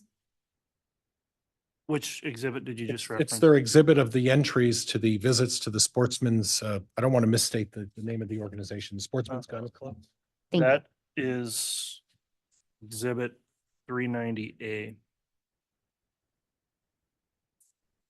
I'm sorry, 396A.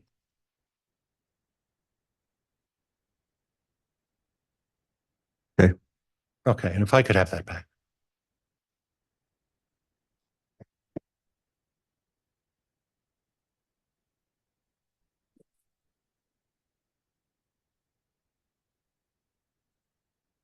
Now I'm looking at this exhibit and it appears that it starts on 10/16. Is that right? That's correct. Okay. Now, did you happen to take the time to look at the entries prior to that time? Prior to 10/16, yes. You did. Yes. And Alex Cox arrived in Idaho from what you learned from your investigation about when? On the 1st of September. So on the 1st of September. So after arriving, um,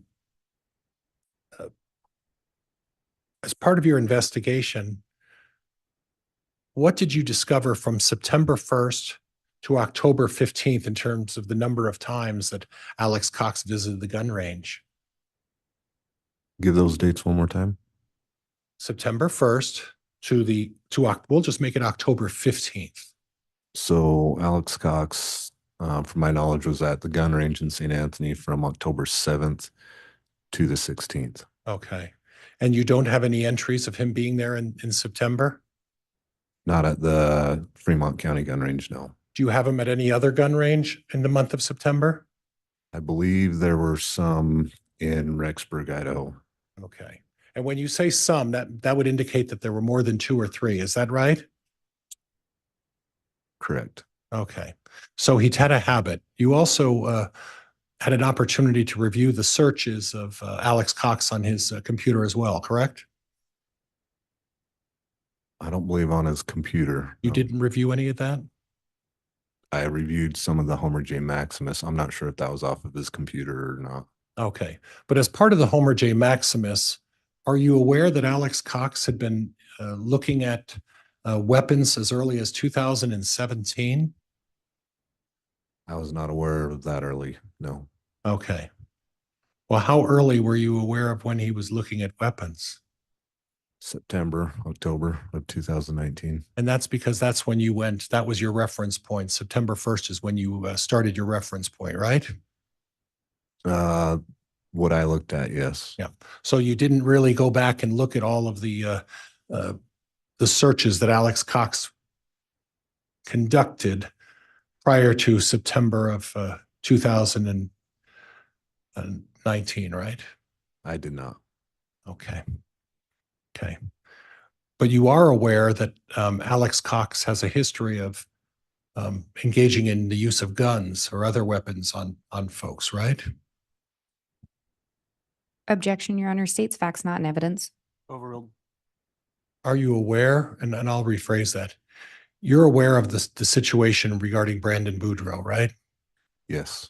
And you're aware that it's alleged that Alex Cox at a long distance shot at Brandon Boudreaux, correct?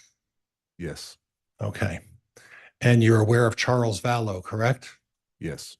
You're aware that Alex Cox took a gun and at close range murdered Charles Vallow, correct? Yes. And you're also aware that in both of those instances, Chad Daybell has not been criminally implicated in either of those cases. Is that correct? Yes. And Chad Daybell has not been charged in either of those cases. Is that correct? Correct. Okay. Are you aware of any other instances where Alex Cox engaged in conduct towards other people with the use of any kind of a weapon? Of a firearm? Any kind of a weapon? I know that there was an incident with Lori's. Objection, Your Honor. May we approach? Yes.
All right, thank you, counsel. We took up a evidentiary ruling outside the presence of the jurors. Mr. Pryor, you may continue with your cross-examination.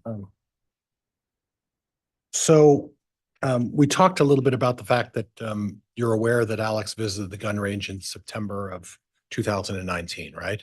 Yes, You're not aware of whether he had visited or went to any gun ranges when he was living in Arizona 6 months prior. You didn't look into that. Is that right? that's correct. Okay. Now, officer, on your, this will be tricky. On your Homer J. Maximus, you talked about a number of searches that, and you recall that, correct? Yes,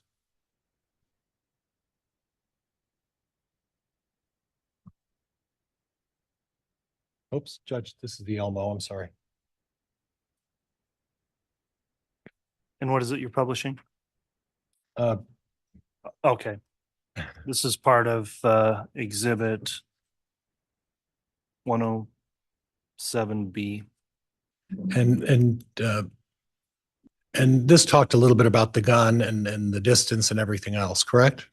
yes, And what I'm wondering about is that the first one that says the Grendel drop 100 to 200 yards, correct? yes, Okay, now Tammy Daybell's driveway, and you described it as the distance between the end of the desk there and towards this first section here, correct? yes, And for a clear record, we're 30 to 40 feet. sure. Okay. Now, if we do math and look at 100 yards, how many feet is 100 yards? Do you know? Well, there's. I can help if you'd Yeah. like. Yeah, help me out. Yeah, me too. I had to look at, no, I didn't have to look it up. It's 3 feet per yard. Correct. Okay, I'm sorry, and I know you weren't, that's not fair. It's 3 feet per yard. Okay, you know Yes. that, right? So if we're looking at a Grendel drop, we start at 300 feet, right? Okay. And then if we go to 200 yards, we go to 600 feet. Would that be fair? Yes, Now, none of those feet distances really apply to Tammy Daybell's driveway, right? not her driveway. Okay. And then the 100 yards to 300 yards is the same thing, 300 feet to 900 feet, correct? Yes, So obviously what he was looking at this point is the distance and how to put a rifle and the amount of drop after you shoot it, that the bullet drops after a certain distance, right? yes. And when was this in October? This was searched October 8th. Okay. And, when I looked at this, I was curious, is there any indication that Alex Cox purchased a big game hunting license in October? That I am unaware of. Okay. And would you agree with me that October is also hunting season for various big game? It is hunting season, yes. Okay. And then he looked at, and you could use a Grendel for a hunting gun. Is that correct? You could, yes. Yeah. Okay. And if you were to purchase pants and just trying to just conceal yourself while you were out hunting, it wouldn't be inappropriate to buy different various suits to conceal yourself. Would you agree with that? Yes, Okay.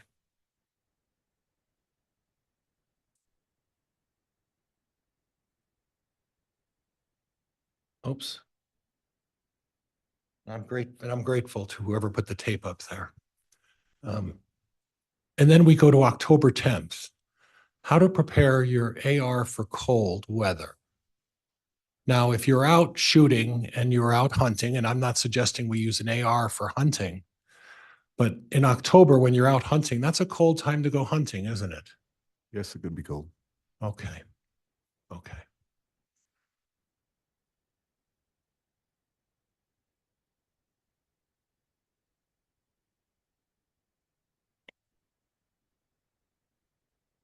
And then we talked a little bit about the ghillie suit, and potentially that could be something that could be used as a hunting outfit when you are out in the game hunting, right? Could be, yes. Yeah. Well, you can buy those at Sportsman's Warehouse or Cabela's or any of those stores, right? Yes, You looked into that, and that's where you get them, right? You can, yes. Yeah, Sportsman stores for outdoor activities in October, right? Right? Yes, you can buy them there. Okay, okay. Okay. Now, what we did is then we looked at a FBI simulation of shooting a 5.56 through car doors and walls. And a 5.56 is a type of a bullet, right? Yes. Okay. And that's a specific bullet. And what it appears is there was a search to see what kind of a bullet would go through car doors and walls, correct? Yes. And then you would also see what kind of caliber under that would penetrate a windshield, correct? Yes. Now we know that the allegations about um, Alex Cox is that he took a shot at Brandon Boudreaux, correct? Yes. And in relation to Lori Vallow, Brandon Boudreaux was Lori Vallow's, no, Melanie Pulowski was Lori Vallow's niece, right? Yes. And she was married to Brandon Boudreaux. Yes. So Brandon Boudreaux was the male spouse of Alex Cox's niece, Melanie Pulowski, right? Correct? Yes. Okay. So Alex Cox took a shot at the male member of the relationship between Melanie, Lori's family, and the male, right? Yes. And then Alex Cox murdered husband number 4 by taking a gun and shooting him at close range. And that was Lori Vallow's husband number 4, correct? I'm not sure what husband it was. Okay. Well, she's had But- 5, right? Okay. Well, do you know that? I'm not 100% sure on how Oh, many. that's okay. That's okay. Okay. So, but we do know that Alex Cox is accused of murdering Charles Vallow, correct? Yes. Okay. Now, when I go down, you testified that Chad Daybell, well, before we get that, it would seem that, would you agree with me that it would seem that the searches here, the Google searches, would suggest that Alex Cox is looking at shooting at some sort of a Dodge Dakota vehicle. Would you agree with me? Yes. And it looks like it wasn't for target practice. It was to do some harm, correct? I don't know what his intent was, but it's not target practice, I would Right. say. Well, it wouldn't be target practice if you're trying to penetrate a windshield, is it? No. And it isn't target practice if you're asking how thick is the 22 gauge steel on a Dodge Dakota, right? No. So apparently, what Alex Cox had in mind was to do some harm for whoever is driving a Dodge Dakota, correct? Yes. Are you aware that Chad Daybell was the one driving the Dodge Dakota? Objection, Your Honor. Facts not in evidence. Same. Are you aware of the 2 vehicles that Chad and Tammy Daybell owned? I'm aware of a Dodge Dakota that was registered to both of them. Right. But you don't have any specific information about whether or not it was Chad who was the primary driver of the Dodge Dakota, right? I don't have any facts that he was the primary driver. No. Okay. Okay.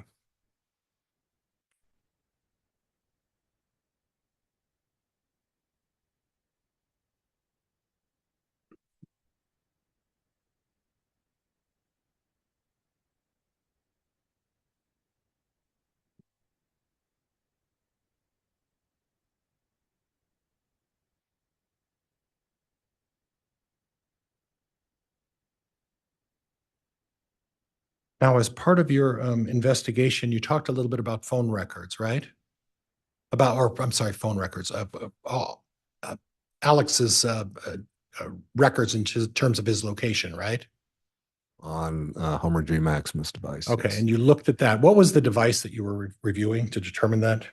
I'm not sure what device that was. Okay, okay. All right, then we'll save that for another day.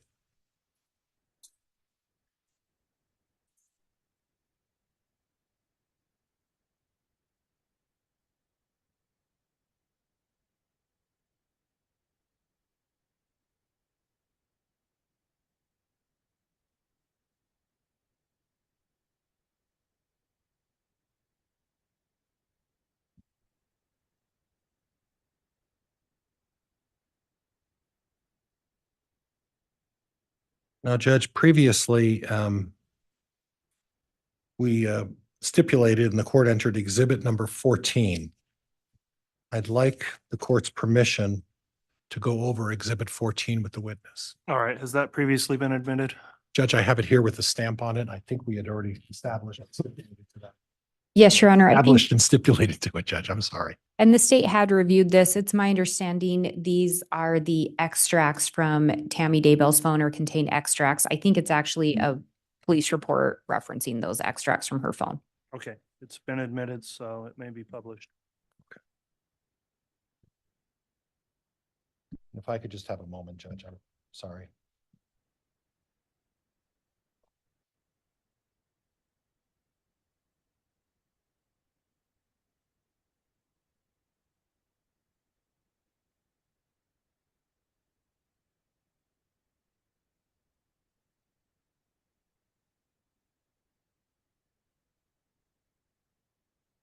Judge, I'm ready when Your Honor, I hate to do this, but can we briefly approach? Yes.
All right, counsel, before publishing that particular exhibit, we just redacted an identifier mark from that we caught. So you may go ahead and publish when you'd like, Mr. Pryor.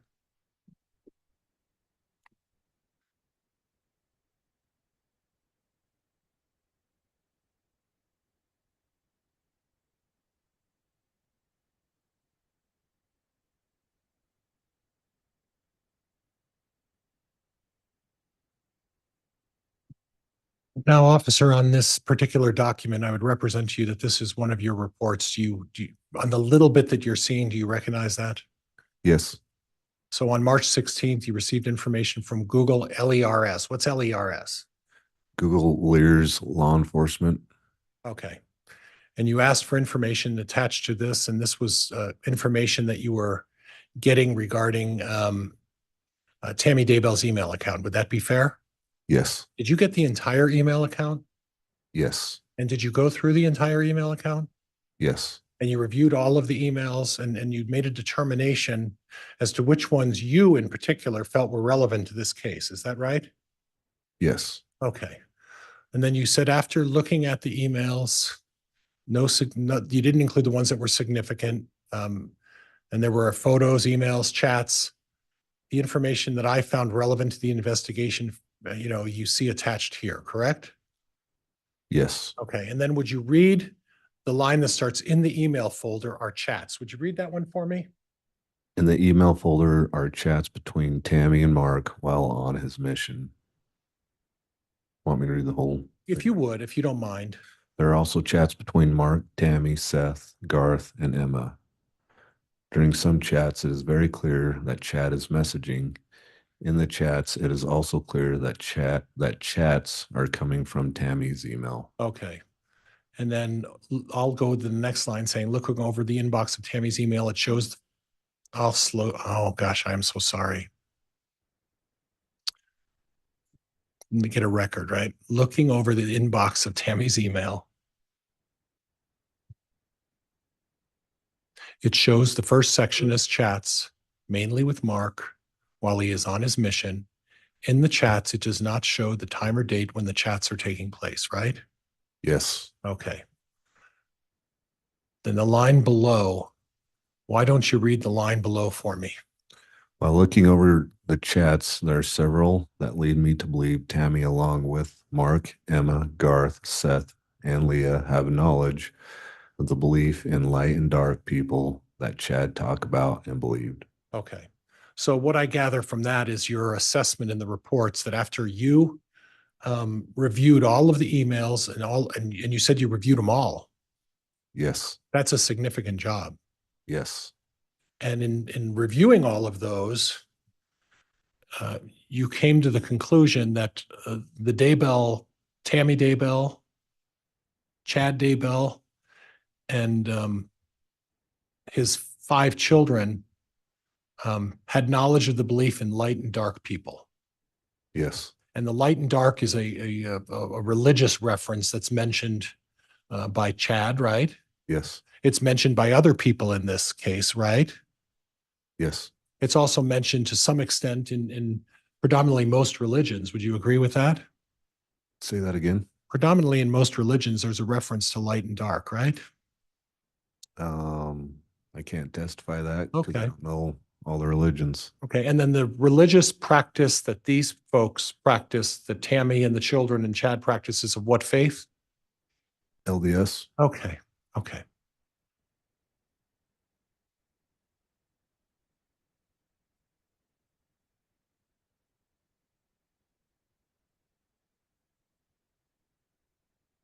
Then we go on and if you would,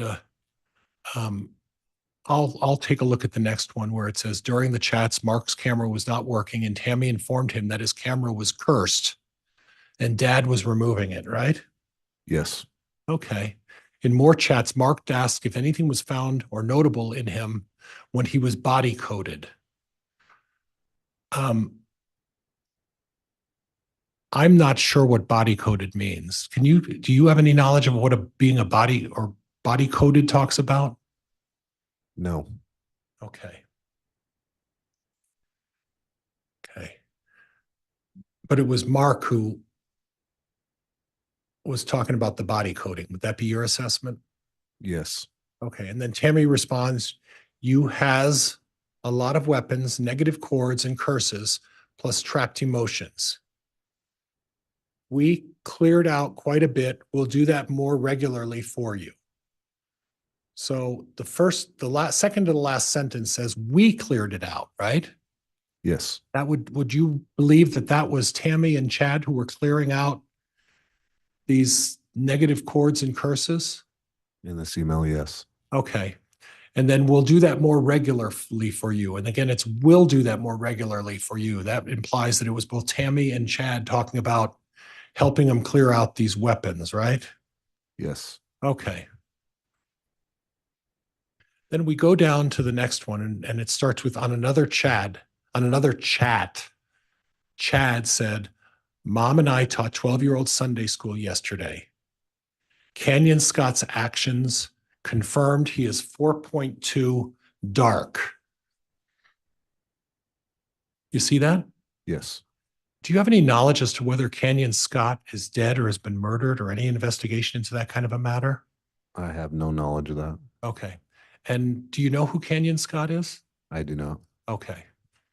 But obviously, it's someone who attends church or attends Sunday school where Chad and Tammy went to their Sunday school, right? Yes. So we could presume that it was someone in um, Fremont or Madison County, right? Yes. Okay. And then it goes on, I will enjoy watching his growth to world terror and domination. And then Emma replies, I like Canyon though. I'll slow down. I'm sorry. I'm so sorry. The next line is, I will enjoy watching his growth to world terror and domination, right? Yes. Emma replies, I like Canyon though. Tammy and Chad reply, unfortunately, he's already influencing Will Dowling. Who's Will Dowling? Do you know? I do not. Okay. Then Mark goes, I like Jose and I can't pronounce that last name, Ojeda also. Then Mark says, darkness is interesting. And then Tammy and Chad both say, maybe they are influencing you too. They are charming, right? Yes. So we don't have any information about Jose Ojeda or anything about him, any criminal activity associated to his demise, right? Not that I'm aware of. Okay.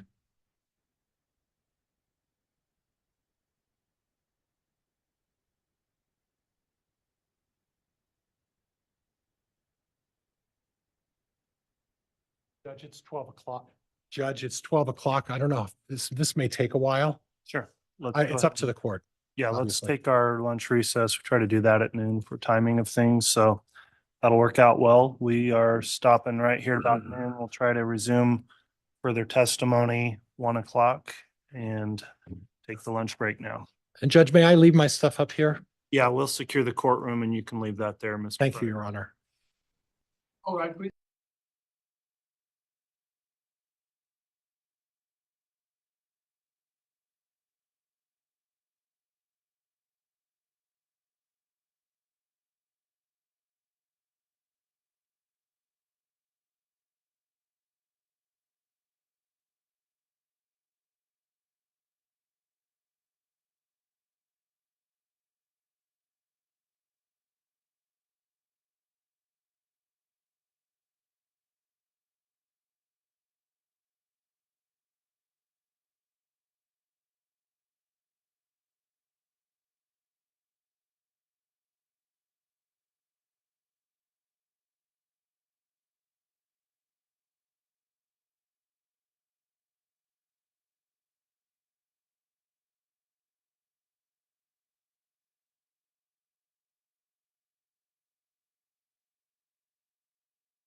Rise. Reports again in session.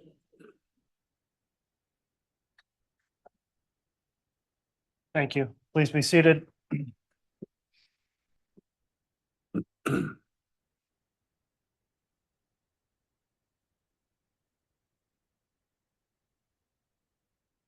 All right, we can have the jurors brought in, please.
All right, good.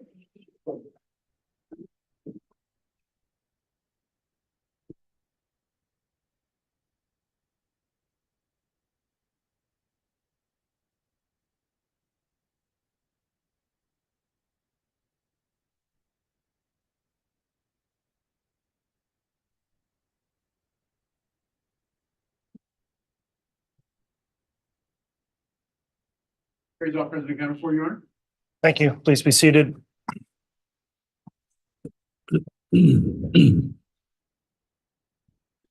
Okay, we're back on the record after the lunch recess on KCR 2221-1623, State of Idaho versus Chad Guy Daybell. Continuing with cross-examination of Detective Kaya Kamanu. Mr. Pryor, if you'd like to continue with cross, you may. Yes.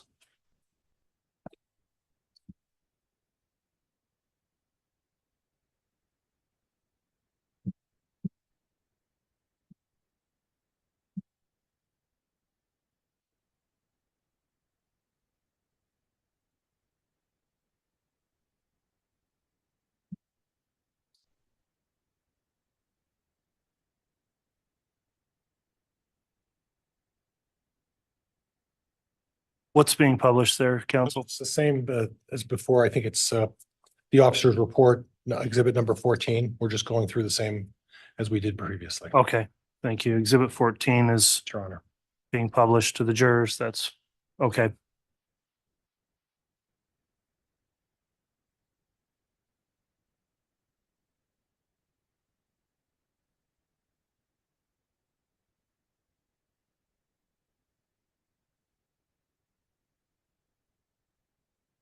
So, officer, again, in your report, you noted that these were relevant to your investigation. They're emails from Tammy's email account from someone named Julie Rowe. Is that right? Yes. And it looks like the emails are to Tammy. And it says something about support springcreekbooks.com, March 12, 2019. Do you see that? Yes. Okay, so if you would be so kind as to just read from Chad down to Julie for me.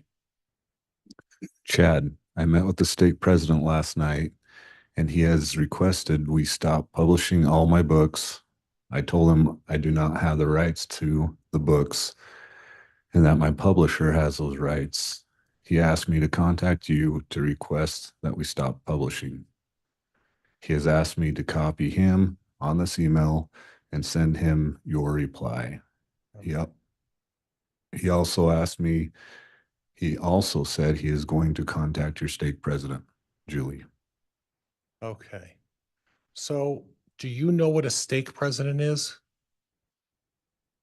I believe the stake president is over the stake of a ward, of the wards.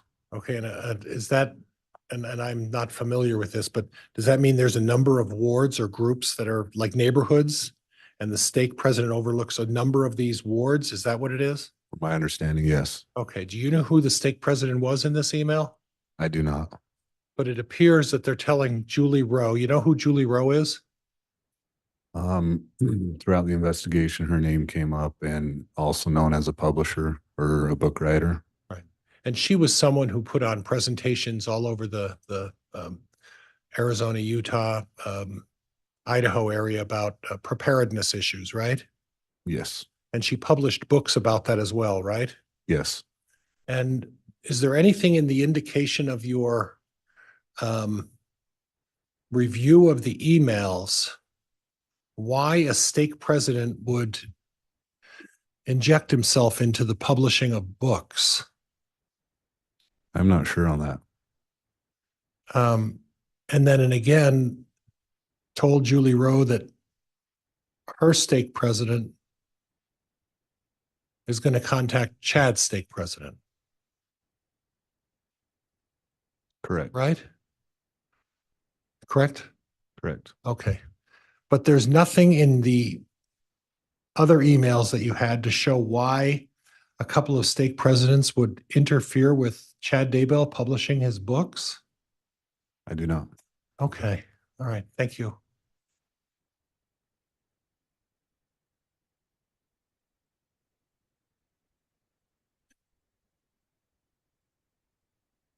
The next one we're talking about is from Tammy to Mark, and Mark again is Tammy's son, Mark, right? Yes. That's the youngest son, if I remember right. Yes. And the date of this email is March 31st of 2019, correct? Yes. And it's Tammy writing to her son, Mark. And I'll read. I've got Dad and Garth doing a C to 5K, and then in parentheses, couch to 5K. So I would you interpret that to mean that the C would mean couch and the number 2 would mean 2, like TO, to 5K? Is that how you would interpret that? Yes. And if I understand that correctly, what that would mean is that you're starting from the very beginning of your training, and you may be a couch potato, right? You could say that, yes. Yeah. And you're starting from the very start of something, and you're going to try to do a 5K, right? Yes. And it says with me, right? Yes. So that would imply on March 31st of 2019, we had 3 couch potatoes at the Daybell house. Objection, Your Honor. Calls for speculation and misstates the email. Sustained. How do you interpret that? That they just wanted to start working out and getting into shape. Okay, from couch potato to 5K, right? Objection, Your Honor. Again, misstates the evidence. Counsel's testifying. Move to strike. Sustained, stricken. Okay.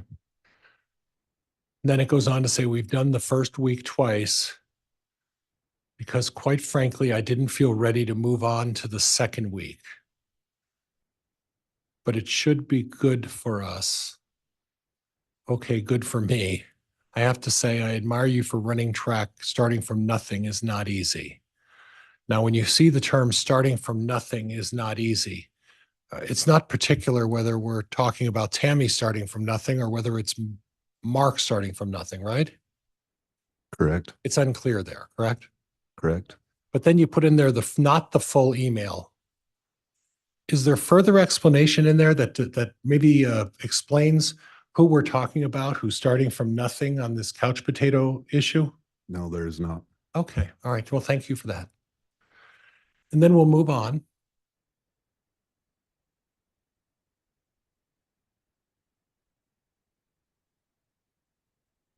And it's from Tammy to Mark again on April 14th, 2019. I tripped over the duck gate on Saturday and landed hard on my right hand. And the bucket of eggs I was carrying, it hurt so bad, I just lay in the driveway and cried. Then I got up, cleaned up the egg mess with my left hand and went in the house to find Dad. Luckily, I seemed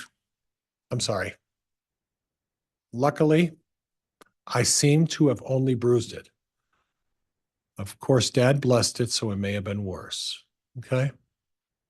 And there's nothing, what's the evidentiary issue of this? So during the, during the investigation, it was said that Tammy had a hurt wrist Right. and that she was taking medication for it. So this goes back to, instead of a possible fainting spell, she had tripped over the duck gate and Okay. fell and hurt her wrist. So that was relevant to me putting this in my report. Okay, thank you. And again, that's not the full email that you provided to us today, right? It was not. Okay, and was there any further explanation that as to what caused Tammy to trip? She tripped over a bucket. Okay, did she trip because she had a dizzy spell? Did she trip because she had a seizure? Well, this says I tripped over a duck gate. So she Okay. had tripped over a duck gate, causing her to fall. Okay, so we don't know if it was just she ran into the duck gate or she had some sort of medical condition that caused her to trip over the duck gate though, right? Objection, Your Honor. Calls for speculation. The email speaks for itself and asked and answered. Sustained. You don't know the all of the facts behind what centered around the reason for the trip over the duck gate. Would that be fair? Objection, Your Honor. Calls for speculation. Again, the message speaks for itself. I'm not asking him to speculate. I'm just asking whether it was explained, Judge. Overruled. In this email, I would just take it as she tripped over something. Okay. All right. Fair enough. Thank you. And then lastly, from Tammy to Mark on April 28th, Dad is in Houston and won't be back until Monday night. So you'll just have to get to talk to me tomorrow. And what's the significance of that? So on this one, this correlates with some of our other records showing that Chad was in Houston, and that Tammy was home alone. Okay.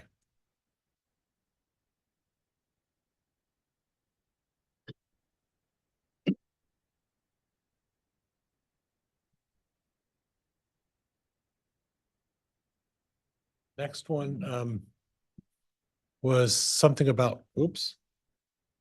And I don't see.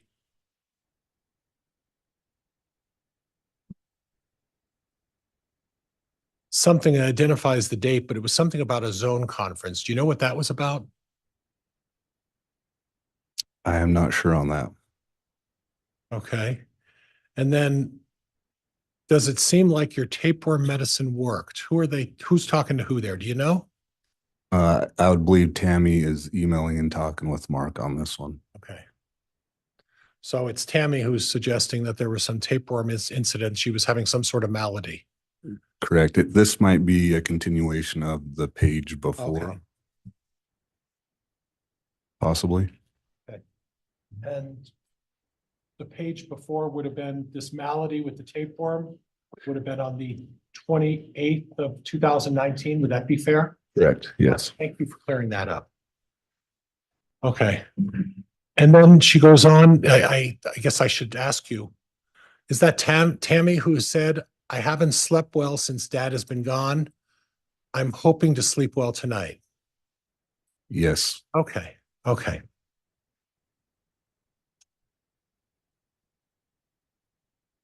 Then we're going to June 30th of 2019. Is that right? Yes. And then let me read this and then I'll talk to you a little bit about that. Another adventure we had this week involves a raccoon. Last year we had skunks. This year a raccoon. We thought stray cats were getting into the cat food, but nope. Garth saw it one night and it was a raccoon. We borrowed a little trap from Matt Price, but when Garth went out to check it that night, the raccoon ran up the tree, by the trap. It was huge. No way it was going to fit in the trap. It was larger than Chase and had really long teeth. Garth kept his flashlight on it and called us in the house. Dad got his gun. He shot it out of the tree, then shot it again as it tried to run across the yard. We now have a raccoon buried in the compost heap. Something else got into a cat food a couple of nights ago, so we borrowed a larger trap from Matt. We didn't catch anything last night, so we'll see if we get anything tonight. If we do catch anything, Matt asked us not to shoot it because he has a friend who will use whatever we catch to train dogs. Joel is, I think that's Nickel, told me they've got a couple of raccoons and skunks they've been trying to trap, and some coyotes have been eating chickens at houses over by Jordan Graham's house. In all, it's been a crazy year with wildlife. Do you see that? Yes. And could you identify the date when they're having this crazy year with wildlife? June 30th, 2019. Okay, and the allegation with Chad Daybell is that there was an email that the prosecutor has alleged may have a different meaning, but that was September 30th of 2019, correct? September of 2019, I'm sorry. I guess I'm unaware of what email you're referring Okay. to. Well, would it be fair that the allegations are that they discovered JJ and Tylee's body and that they are presuming as part of your investigation that they were buried in Mr. Daybell's property in September of 2019? Yes. Okay. And there was some email by Chad Daybell that made mention of a raccoon. You recall that? Objection, Your Honor, misstates the evidence. Abstain. Okay. So from what I gather, the allegations about the children being buried on Chad Daybell's property was the same year as this email as well, correct? Yes. And we're on June 30th of 2019. And the allegations against Mr. Daybell relate to around September, sometime in September of 2019, correct? Yes. So 2.5, 3 months later, there's at least two references about raccoons. Would that be fair? Yes. Okay. And there's a reference that they buried this raccoon in a compost heap. Where's the compost heap on Mr. Daybell's property? Do you know? I'm not sure about Okay. that. All right. And then we go on to July 7th of 2019, right? Yes. Here is the second raccoon. The first one was shot. Garth said this one is smaller than the first one. I like how the kittens are looking at him too. Okay, and that's from March 7th. And that's also relating to this raccoon issue. Would that be fair? Yes. Okay.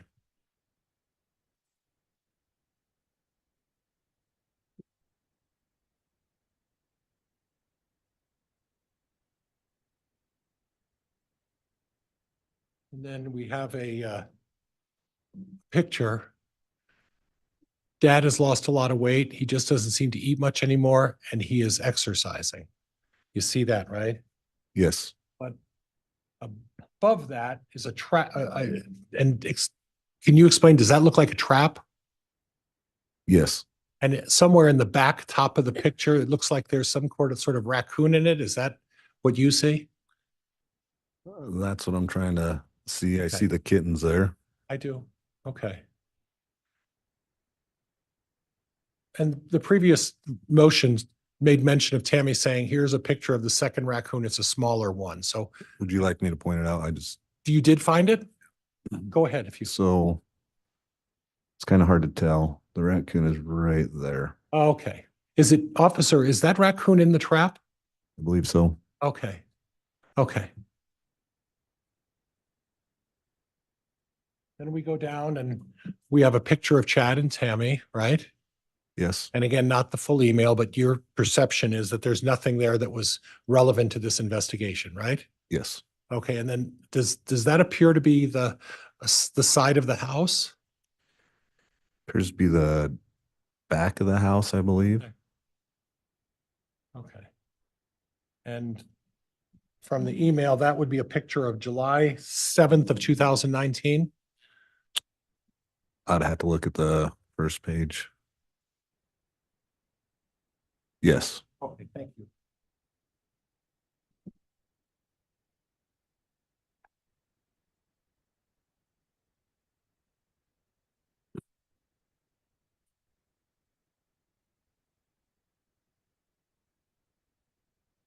August 4th of 2019. Dad is in Arizona. He's speaking to a small group on Sunday night. And at a girls' camp on Monday night, he flies home on Tuesday, right? Yes. And that had reference to the August 4th meeting with Melanie Gibb and Lori Vallow and all of the ladies who met Sunday at a girls' meeting at Lori Vallow's house. Is that what that was about? Yes, I believe so. Okay, okay. But that's not the full email. But again, you determined there wasn't any relevance to anything else. Would that be fair? Yes. Okay, thank you. Okay. Then we go on again, and we talk about from Tammy to Mark, again, Tammy Daybell to Mark on September 15th of 2019, right? Yes. And this was about a month before Tammy passed away. Would that be fair? Close to, yes. Okay. And she says, this was taken on Saturday. Joe planted potatoes in his garden. I had been sick in bed all day with a really bad cold, but I put on a hat and went over to pose for this picture, so it looks like I'm really a real Idahoan. But I went right back to bed after we took it. I'm still sick today, and my nose won't stop running. I will go to work tomorrow, though, because I am helping with testing, and getting sub work would be more trouble than it was worth, right? Yes. Okay. And then there's some mention of continue whining. I burned my arm today when taking some rolls out of the oven, right?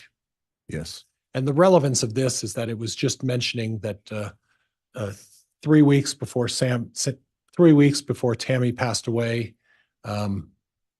she was sick for one day and basically was sick the entire next day and just got up and made herself put on a good face and made herself and go back to work, right? Yeah. Objection, Your Honor. Counsel's testifying. I don't hear a question there. Abstain. She wasn't feeling well that day, right? Correct. It appears that she was sick the following day, right? Yes. She spent a significant amount of time in bed, Yes. and she put on the courage to go to work on Monday, correct? Yes. Okay. And then the one, your mom came to visit us Friday night and Saturday morning. Under orders from Grandma Cooper, I'll let her tell the story. What's the relevance of that? So the relevance to that is from Ron Douglas to Mark, which Okay. Ron Douglas is Mark's grandpa. Okay. Through our investigation, Tammy did not drive very far alone. And so it was important enough for Ron, the grandpa, to email Mark and say, hey, your mom came to visit us, which they live in Utah, which is 3.5 hours away. And she drove all by herself. Okay. And this was October 6th of 2019, right? Correct. And you were aware that the reason Tammy Daybell didn't drive by herself is because of some medical concerns about her balance and Objection, Your Honor. Counsel's testifying. Facts not in evidence. Move to strike. Abstain. Are you aware that the reason Tammy Daybell didn't drive is because of some medical concerns she had for herself? No, I am not. Okay.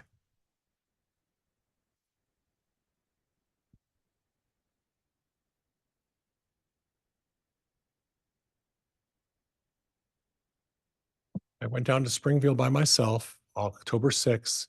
I drove there by myself and then drove home by myself. I'm a big girl now. I can tell you more about this in a bit, right? Yes. So by your indications, you're suggesting on October 6th, 13 days before her death, 12 days before her death, that she was able to drive. Is that what this is about? That's what she's emailing Mark, yes. And was there any indication that prior to that time she didn't drive or that she was concerned about driving? Long distances, yes. Yeah. Okay. Thank you.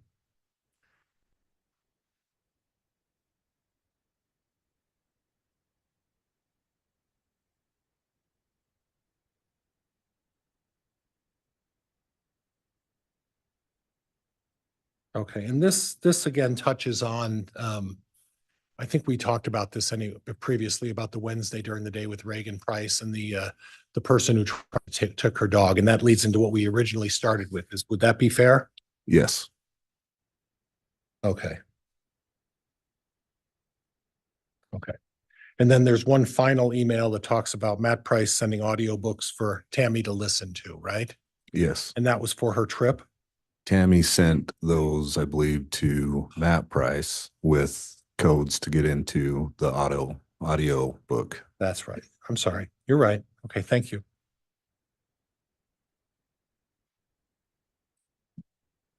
And if I could just have a minute, Judge, thank you. You may.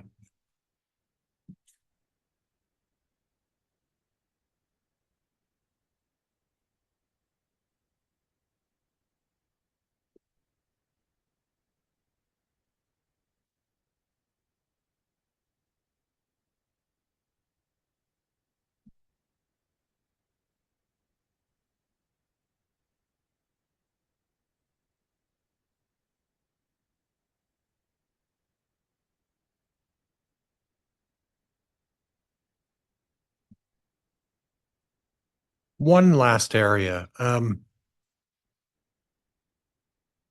the day that you got the call about Tammy's death, you received a call from who again? I'm sorry. I missed a call from Deputy Greenhalgh. Okay. But then you said something about you followed up with it later and did have a discussion, or my notes not accurately reflecting? So I missed that call and called her back about an hour and a half later Okay. and spoke with her on that. Yes. And then she recited the facts about what she observed. Is that right? She informed me that she was on an unattended death. I went through and asked her if there's anything out of the ordinary, anything suspicious, and she told me there was not. Okay. So according to Officer Greenell, there was nothing suspicious. Is that right? That's what she told me, yes. Okay. And then according to, did you have a chance to look at Brenda Dye's report as a result of this investigation? Not the AG's report, no. That I'm not talking the AG's report. I'm talking about Brenda Dye's diagram and report about this unattended death. I did not. Okay.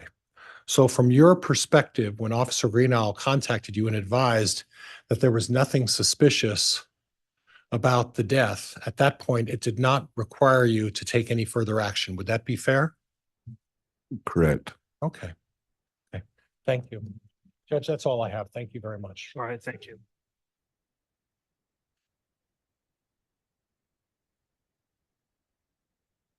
Oh, you're right. Oh, my goodness.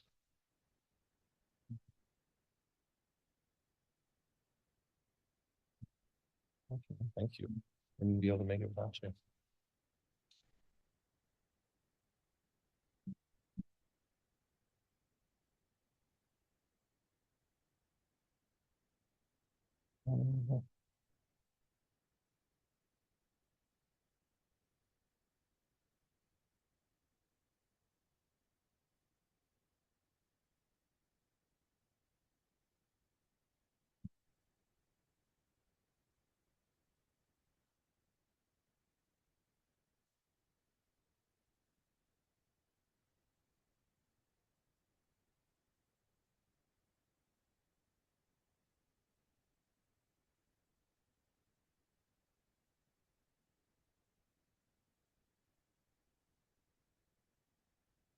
All right, redirect.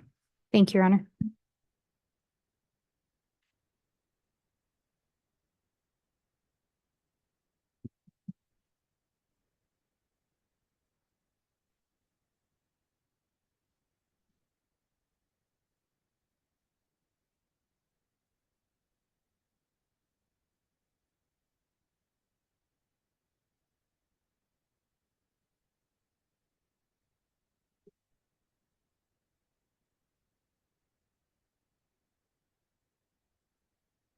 We're gonna, I'm gonna start a little backwards here and start with that last exhibit.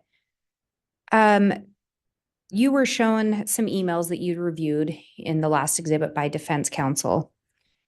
And there was some indication in there about people being light and dark. Do you recall that? Yes. Through your investigation, did you learn who it was that would label people as light or dark? Chad Daybell. You were also shown an email about Chad needing to do some work on Mark's camera. Do you recall that? Yes. And the indication was Chad was the one that had to do that work, correct? Yes.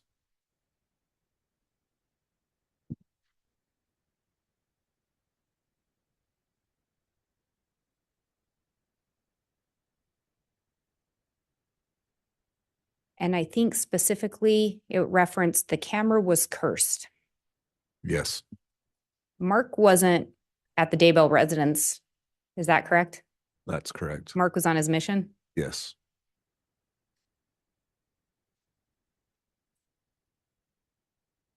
It was brought up that Chad had labeled some 12-year-olds as dark. Do you recall that? Yes. You were asked if those kids are still alive to the best of your knowledge. Are they? The best of my knowledge, yes. I hope so. Were those Lori's minor children? No. Were they obstacles to Chad and Lori being together? No.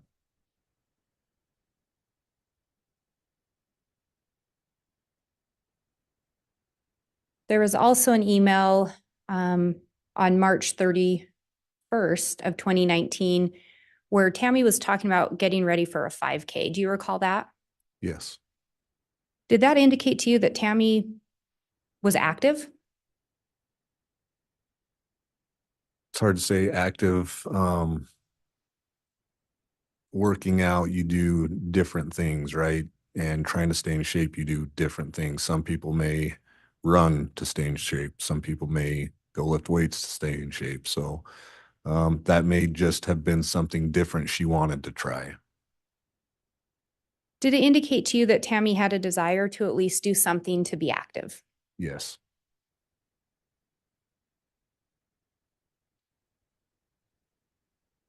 Then you were shown an email that Tammy sent to Mark on April 28th of 2019 about Chad being in Houston. Yes. And can you remind us what the significance of that was? The significance with that was we have information that Chad had gone there with Lori. And her emailing Mark saying that Chad's in Houston just kind of confirmed that. And later on in that same email, we see Tammy say, I haven't slept well since Dad has been gone. Do you recall that? Yes. So Tammy indicated she wasn't sleeping well and Chad was in Houston with Lori. Yes.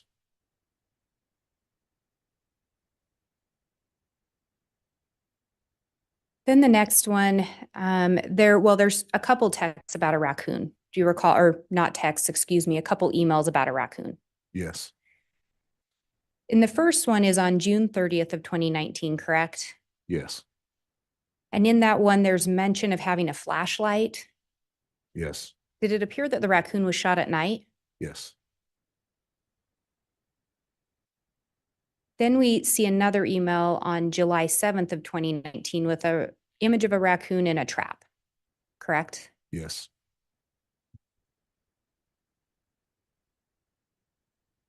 Do you recall ever seeing an email from Tammy to Mark about a raccoon in September of 2019?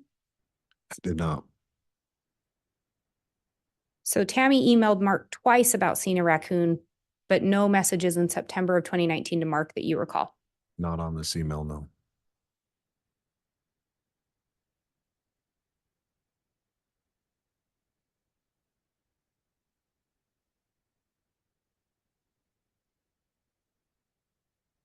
Then you were asked about the message from Tammy to Mark on August 4th of 2019 about Chad being in Arizona. Do you recall that? Yes. And in the message, Tammy indicates that Chad is at a girls' camp. Yes. Was he at a girls' camp? He was at a conference, I believe, at Melanie's or correction, Lori's house. So again, he was with Lori on August 4th of 2019. Yes. Do you recall when Charles Vallow was killed? July 11th, 2019.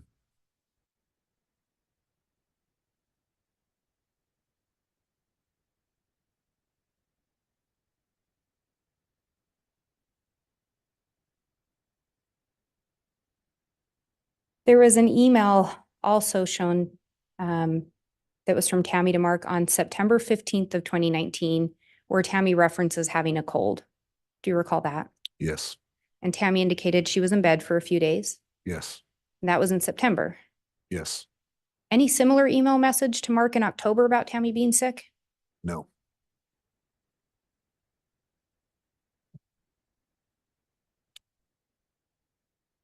Then you're asked about some messages on October 6th, one from Ron Douglas to Mark and one from Tammy to Mark about Tammy visiting Springville, Utah. Do you recall those?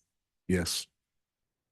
Through your investigation, did you learn anything about Tammy having a medical concern that kept her from driving?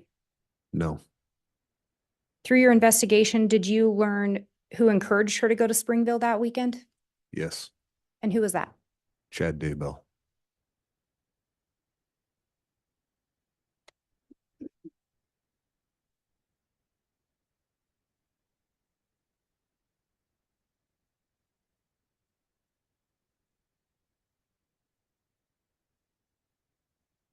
And circling back,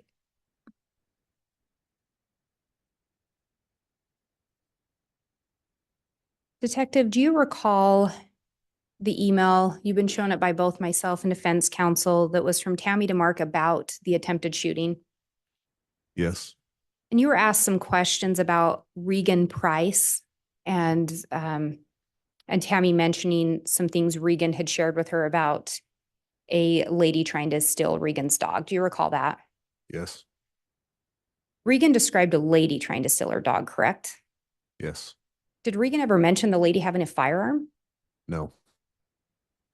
Did Regan ever mention the lady being dressed all in black? No. You were asked quite a bit about the Daybell's driveway. How many driveways are at the Daybell residence? 2. And you were asked about a longer driveway. Would you consider that the front or back driveway or side driveway? The back driveway is a very longer driveway compared to the front driveway. And Your Honor, I'm going to ask to be handed States Exhibit 291. Very well.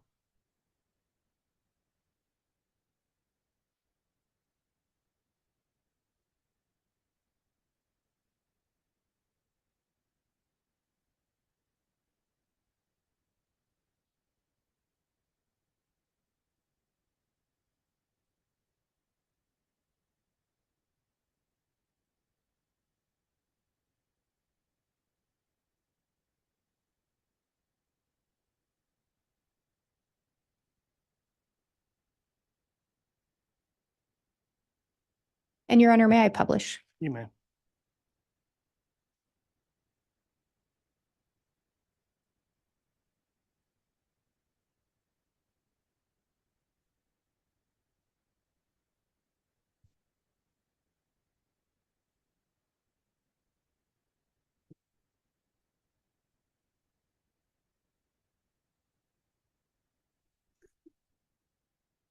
And we've looked at this exhibit a couple times, but in that second paragraph, can you see which driveway Tammy came into that day? She backed into the front driveway. Is the front driveway that long? It's, like I discussed earlier, about 2 car lengths. And then is there a driveway that's even longer than that? Yes. And how long is the other driveway car lengths, if you could estimate?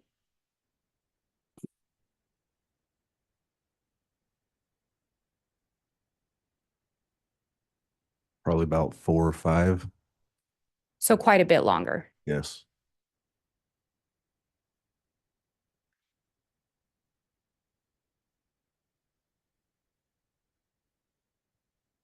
And again, were you part of the initial investigation on October 9th of 2019?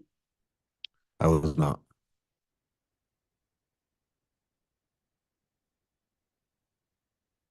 And again, in that message, put it back up.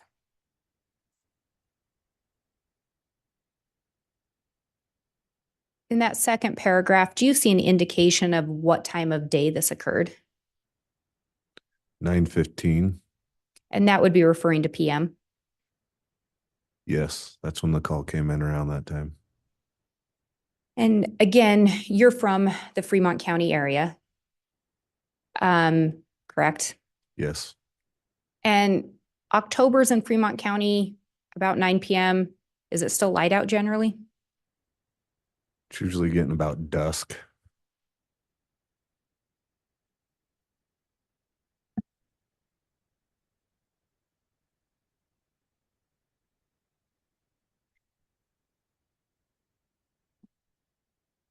Do you recall reviewing? Let me back up. Would it surprise you to learn that there was no report by Deputy Cannon where he referenced having searched for paintball guns with Tammy Daybell? Would it surprise me that there was no search with that? That there was no Google search done for paintball guns? Overruled. No.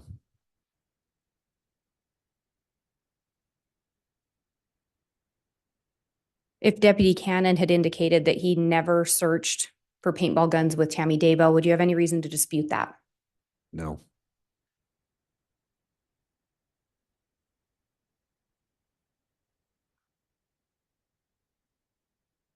I think we talked about this a little bit earlier, but do you know how familiar Tammy Daybell was with firearms? I do not know how familiar she was with them. And council talked about some searches that were done by an email associated with Tammy Daybell regarding a paintball gun and an airsoft gun. Do you recall those? Yes. From your review of the October 9th investigation, did Tammy Daybell ever produce any photo saying this is the firearm? No, she did not. And yet she didn't do any search for a rifle, did she, that you're aware of? No.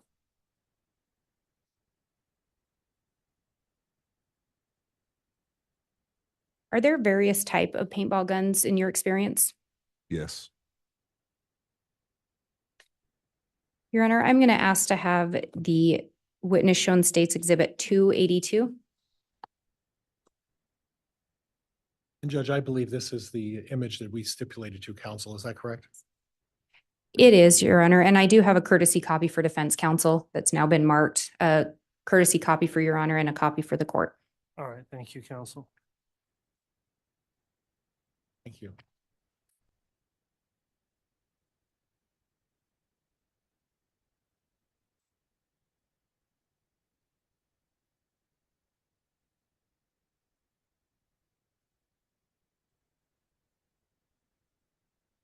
And Detective, have you seen this image before? Yes. And that top image there, is that the Grendel 6.5 that we've earlier referenced? Yes, it is. And Your Honor, I would move for the admission of State's Exhibit 282. Again, Judge, that was by stipulation of the parties, so All I right. am not having an objection to it. Very well. Without objection, Exhibit 282 is admitted. And Your Honor, I would ask permission to publish. You may. And Detective Counsel showed you an image of one type of paintball gun. Do you recall that? Yes. And that is just one type? Yes. And you'd indicated that they make paintball guns that look similar to an assault rifle. Yes.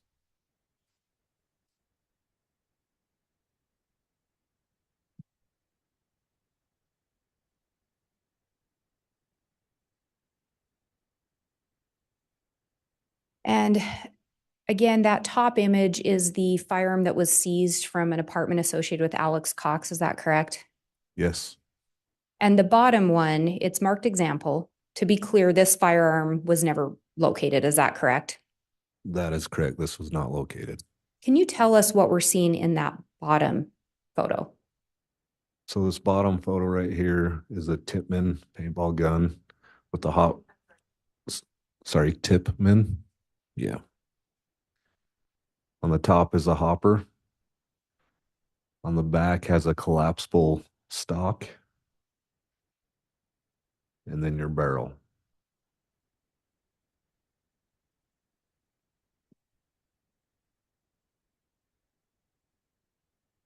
And Your Honor, the state would ask to publish State's Exhibit 281C that's already been admitted? If You I may could be publish. handed that.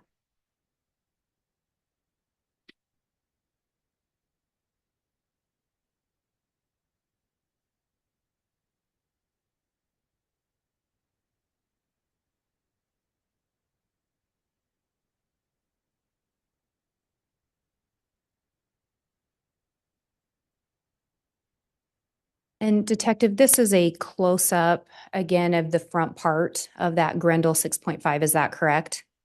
Yes, And if the firearm was pointing at someone, this may be a vantage point that of what they see. yes,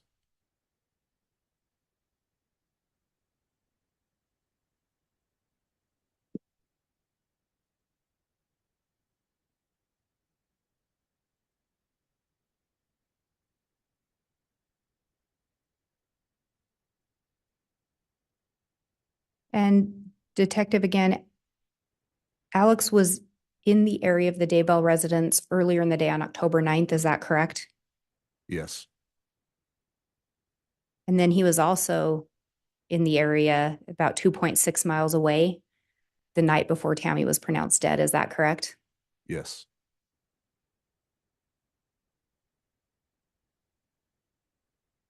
And counsel talked to you about whooshing and popping sounds from paintball guns. If a gun misfires, will it make a sound? It depends what kind of misfire or jam it may have. Are there various sounds that could, would the sound of a AR be muffled or different if it had a silencer on it? Yes,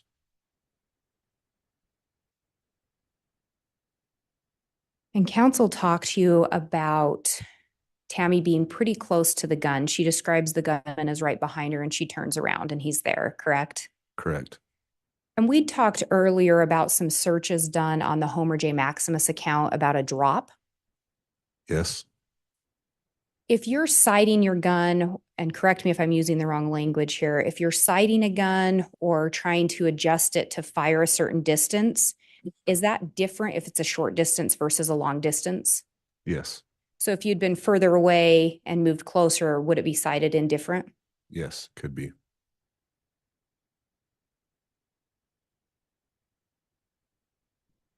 And counsel talked to you about a bipolar teenager mentioned in the email from Tammy to Mark, correct? Yes, Again, from your review of October 9th, were there any reports of a bipolar teenager pointing a paintball gun at anyone?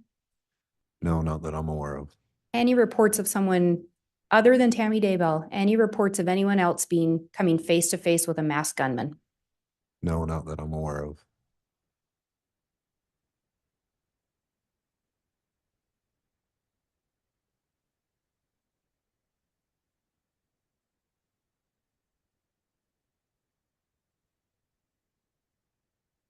And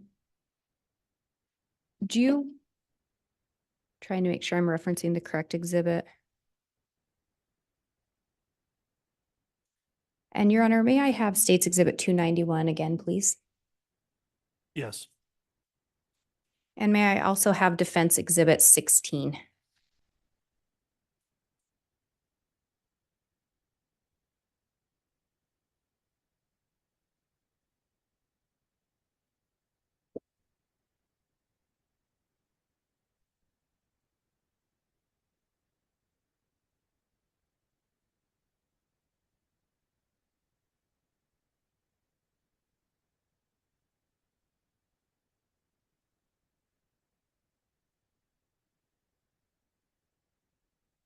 Yes, it is State's Exhibit 291 and Defense Exhibit 16.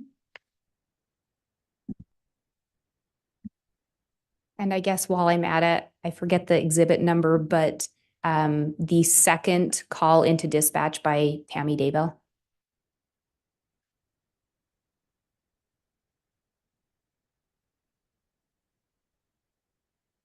32B.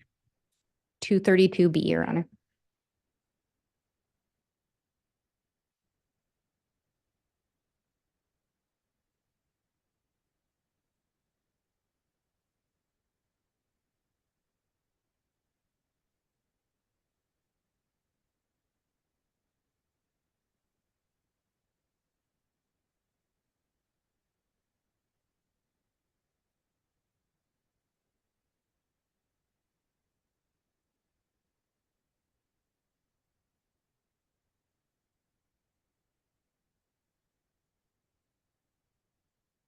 And Your Honor, may I have permission to publish Defense Exhibit 16?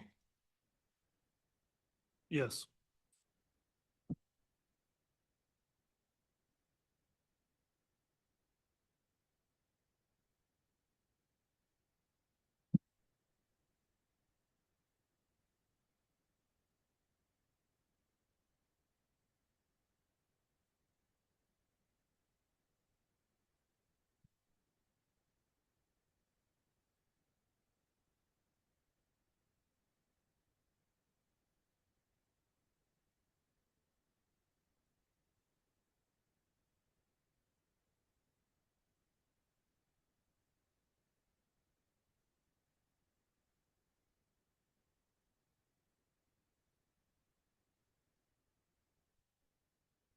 Your Honor, defense screen just went blank. Oh, sorry, it popped up.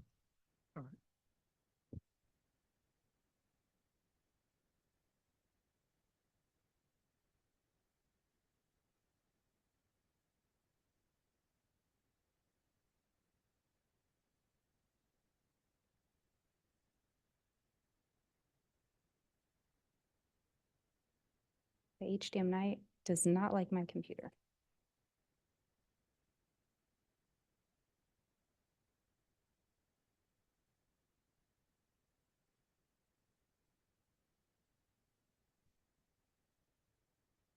Judge, if the court would prefer to take a short break now and we could do the early afternoon break. Well, I think we'll get this sorted out pretty quickly here.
Detective, can I have you look at that first sentence there?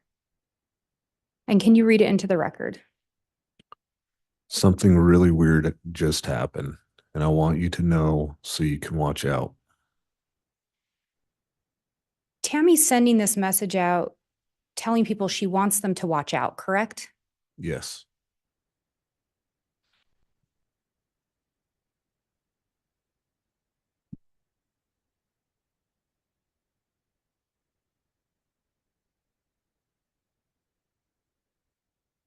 And Judge, I would now ask to be able to display State's Exhibit 291.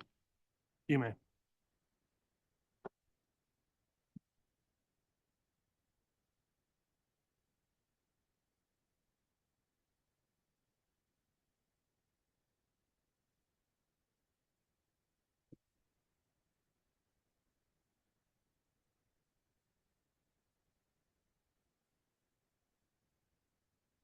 And at the end of that first big paragraph, do you see where Tammy indicates the scared part came after when my brain thought of other things that could have happened?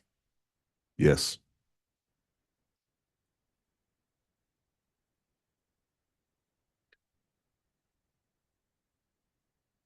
And on this one, do you see at the end of that full paragraph where she says, I didn't go to Zumba because I quite understandably did not want to be out after dark alone?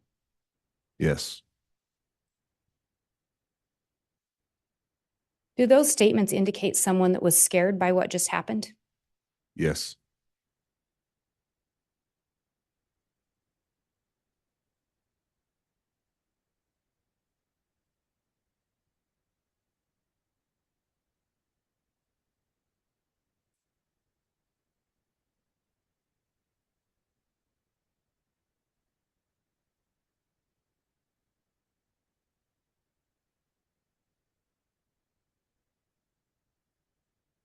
And in this one, do you see in that first paragraph where it says the guy started pulling the trigger and I could just hear the clicking and whooshing sound of an empty paintball gun?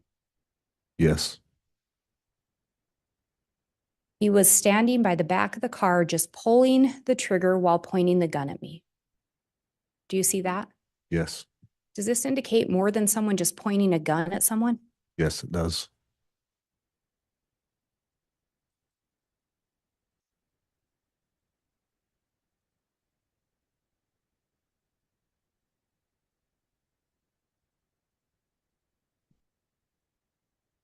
And do you recall in the dispatch call with Tammy where she talks about the man pointing the gun at her and just shooting?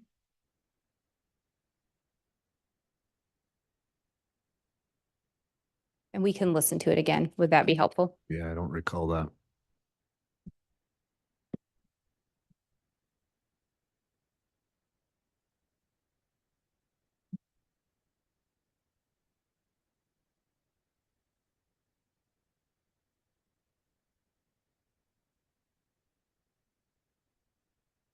And Your Honor, may I publish States Exhibit 232B? Yes.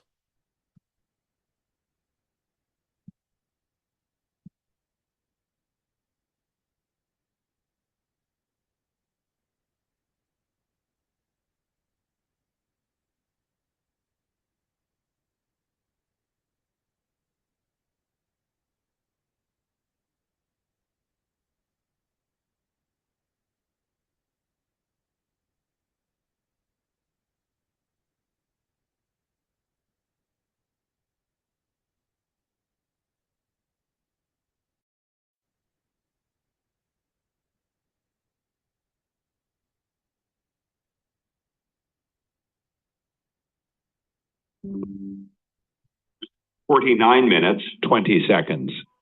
It's pretty much County Sheriff's Office. Hi, I need to report something. Okay, go ahead.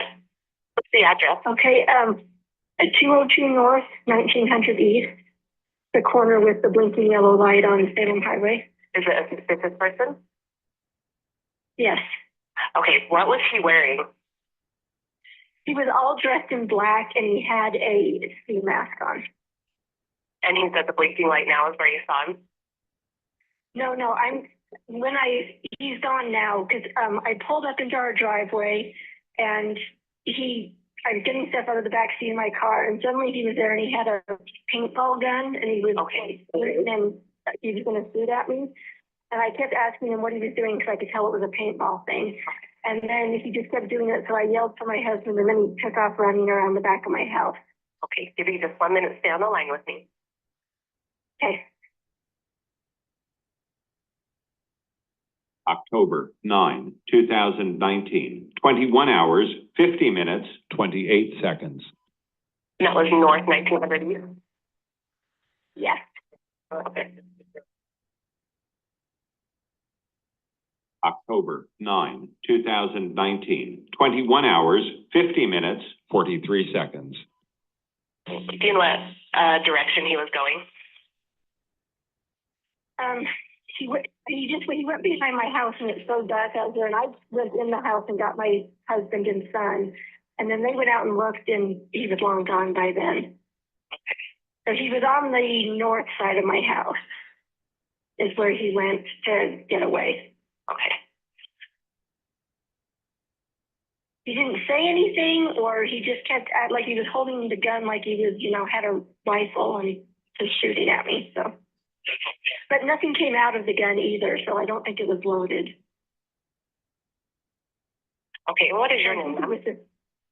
My name is Tammy. I'm going to stop it right there. Did you hear on there where she says holding the gun like he had a rifle and shooting at me, but nothing came out? Yes, I did. Does that indicate more than someone just pointing a gun? Yes, it does.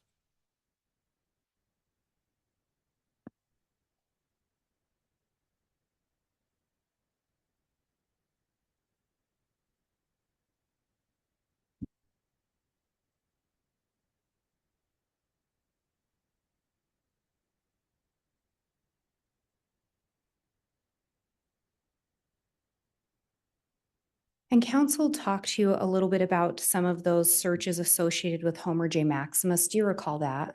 Yes. And he talked to you about October being hunting season. Yes. Would shooting through a windshield or shooting through a Dodge Dakota generally have anything to do with hunting?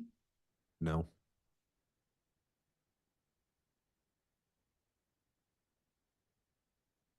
Through the investigation, did you become aware that Chad had deemed Alex to be Lori's protector?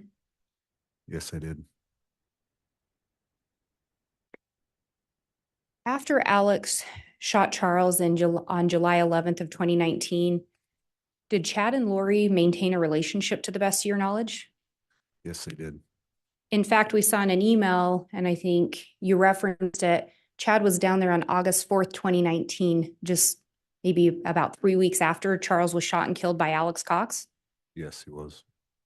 Would that lead you to believe that Chad was scared of Alex Cox? No. Lead you to believe Chad was scared of Lori Vallow? No. Are you aware of any report taken by Fremont County where Chad Daybell reported that he was scared of anyone? No, I am not aware. Are you aware of Chad ever reporting anyone tried to shoot at him? No.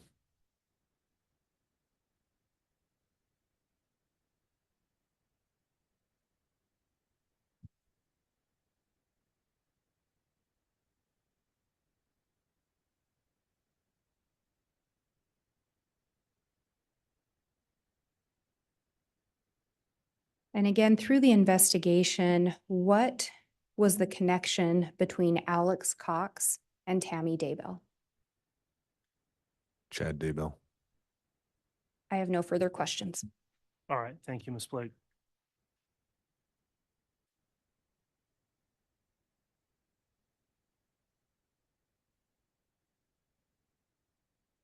Judge, I would like an opportunity to clarify the driveway, and then counsel went on about the relationship between Alex and Chad Daybell, and I'd like an opportunity to at least touch on that. I'll allow some limited recross on those two issues, Judge. Mr. Pryor.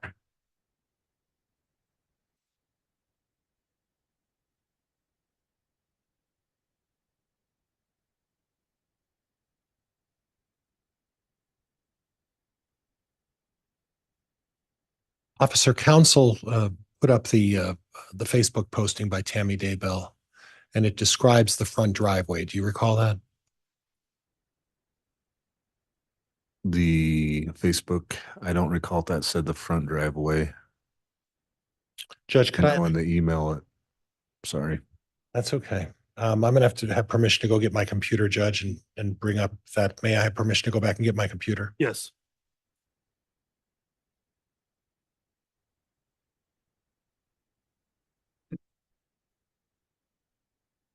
Exhibit 16.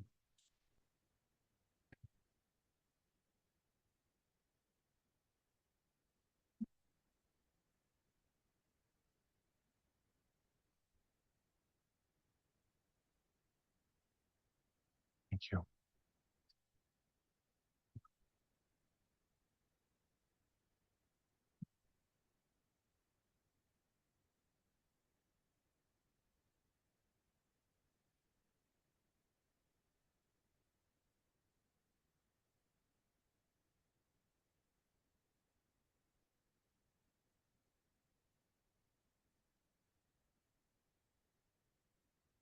My turn now. I'm not ready yet, Judge.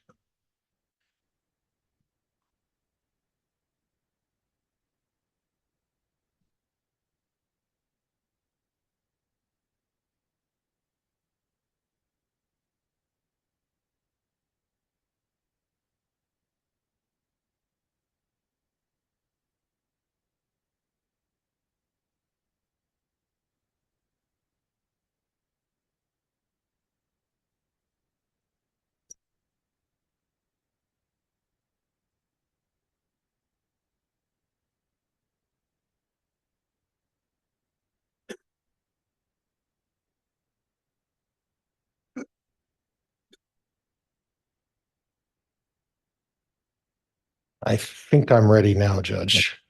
All right. You can publish that.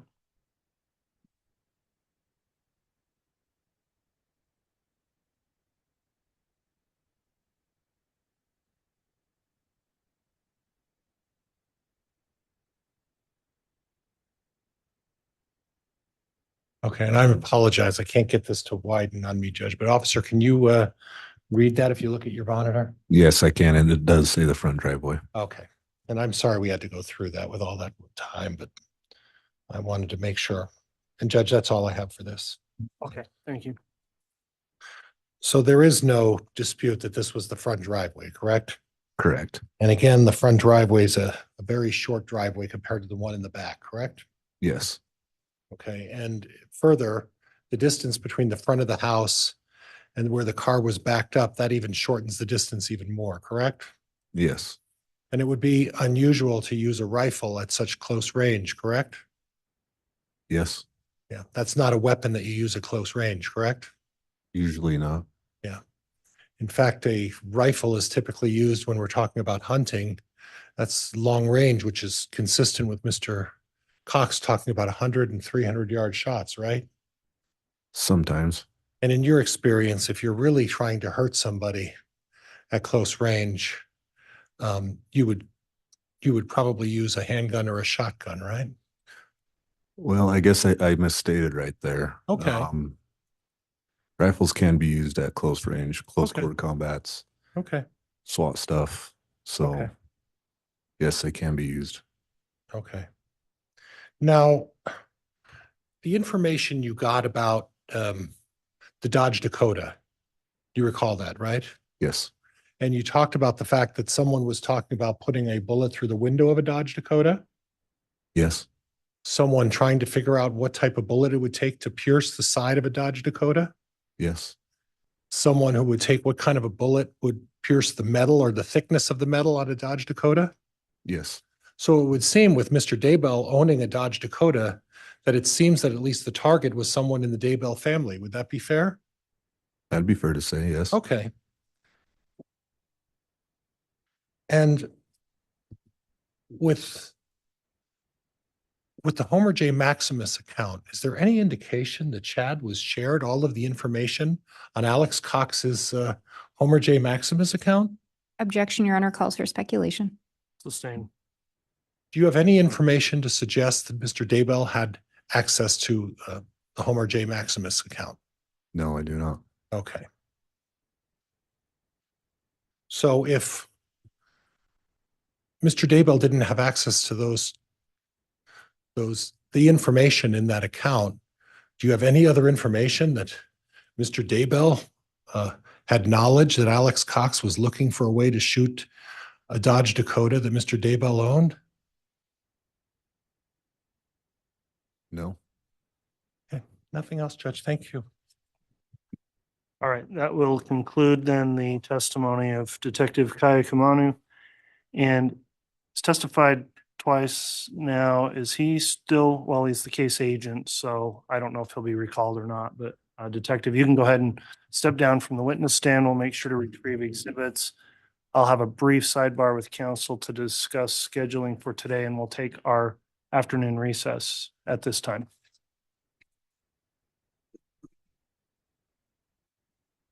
All rise, please.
All rise. District Court, you got session. All right, thank you. Please be seated. And Mr. Bailiff will have the jurors brought in, please. Yes, Your Honor.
All right, please.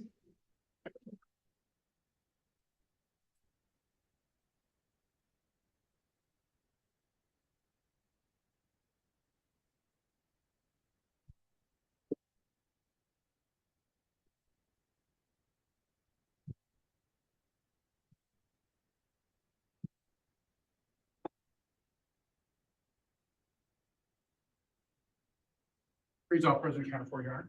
Thank you. Please be seated.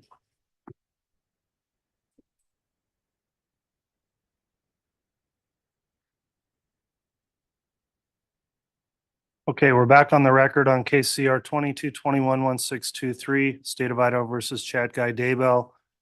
Continuing with the state's case in chief, is the state prepared to call another witness this afternoon? We are, Your Honor.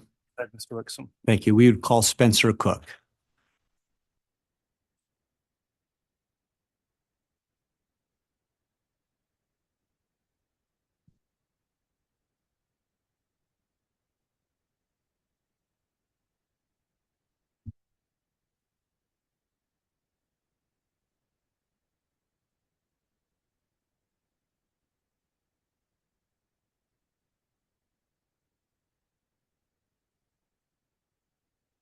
I swear or affirm the testimony you're about to give will be the truth, the whole truth, and nothing but the truth, so help me.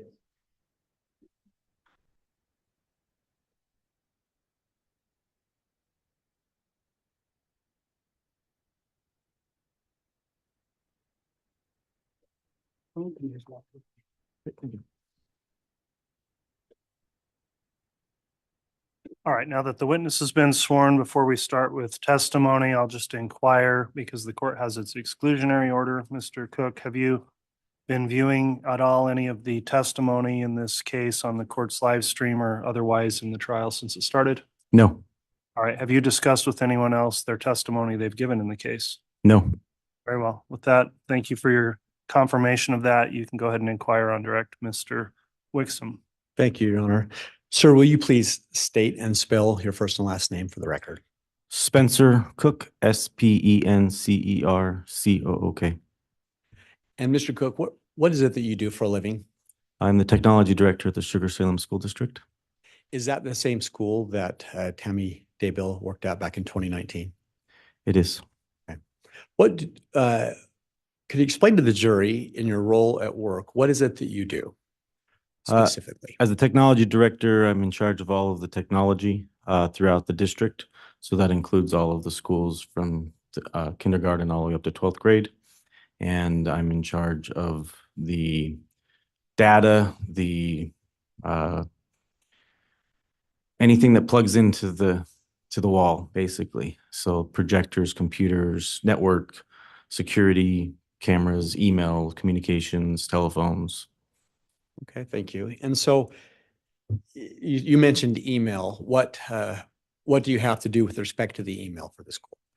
Well, I maintain and manage the emails accounts for all of the uh, employees and students at the district. When you say manage the email accounts, what does that entail? Well, we use Google apps for the email service, and so I maintain all of the accounts and make sure that users can log in and make sure they receive emails and send emails. Do you also manage the email storage? I do. Could you explain to the jury what you do with the storage for the email system? Sure. So we have the front-facing email Gmail account, and the users log in and out that. That's a completely separate setup that they use. And then I have a archiving server that maintains all email communications in and out from all accounts that we maintain. And that is only accessed by myself. How long does the school keep emails? We keep emails for 3 years. And what about the users? Is there a school policy for how long a user might keep their email? Users can keep their emails as long as they see fit. There's no limit to the amount of storage that they can keep. So if there's an email that they need that's important, then they're able to keep those emails. Do you recall back in February of 2021 being contacted by law enforcement with respect to Tammy Daybell's email? Yes, I do. Do you recall what it was that they requested of you?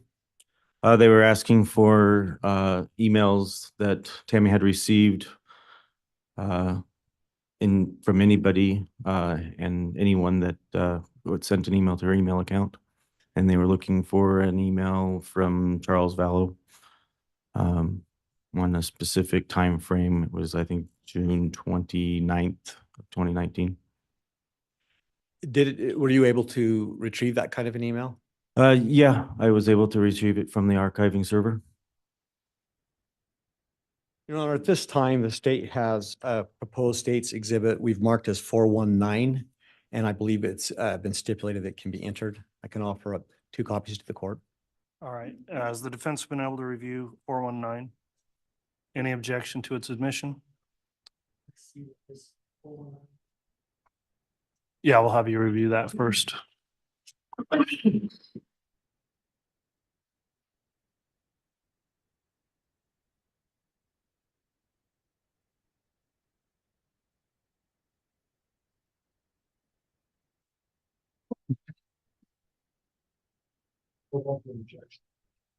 Okay, so exhibit 419 is admitted.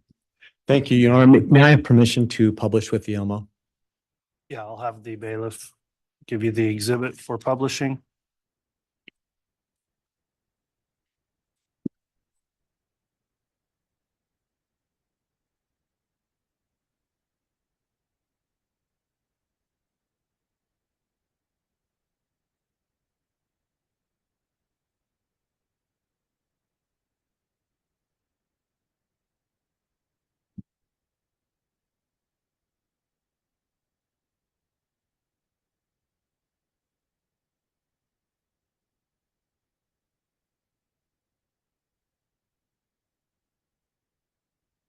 I believe I'm just waiting for the clerk, Your Honor. Yeah, we're looking at that again.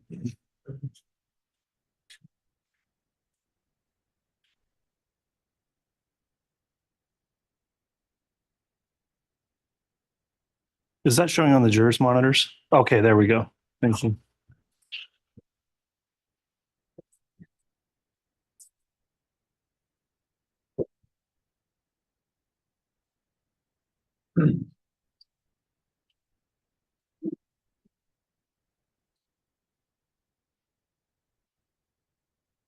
Thank you. Mr. Cook, I'd like to call your attention to just the first paragraph of this exhibit. If you want to go, can you see it on your I screen? see it on my screen, yes. You mentioned an email that you retrieved in Tammy Daybell's email system, Correct. and the date again was what? The June 29th. When the email was Yes. retrieved, yes. Yeah, I'd like to call your attention to the first paragraph. If you will, go down to where there's a quote in there with the content of the email. Do you see the quote marks where it says Tammy, my name? Yes, I do. Okay. Will you just read the first two full sentences of that, please? Sure. Tammy, my name is Charles Vallow. I have some vital and disturbing information regarding your husband and oh, yes, yep. You bet. Tammy, my name is Charles Vallow. I have some vital and disturbing information regarding your husband and my wife, Lori. This is your work email, so I'll have to wait to send you the evidence. That is very disturbing. And can you explain to the jury which email address was this sent to? What was Tammy's email? Her email address was tdaybell@sugarsalem.com. And what address did this come from? It came from an email, charles.vallow@icloud.com.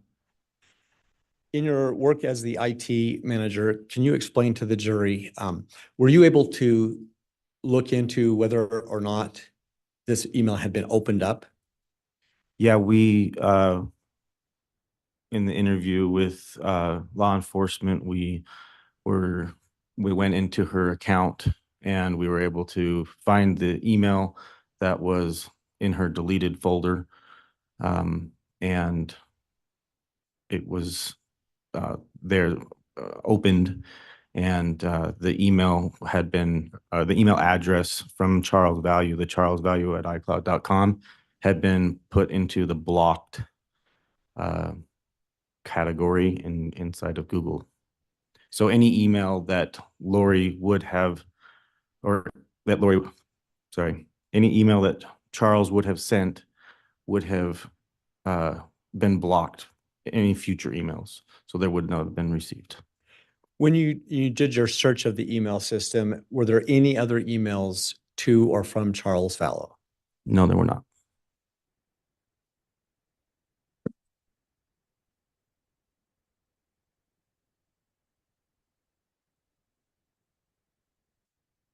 Your Honor, I don't think I have any further questions. All right, cross-examination. Okay, so there will be no cross of the witness. Mr. Cook, thank you for coming in and providing your testimony. Is he released from any subpoena from the state? Yes, Your Honor. From the defense? Okay, well, that will conclude your testimony in the trial. Thank you for appearing today. You can go ahead and step down, and that will conclude your testimony.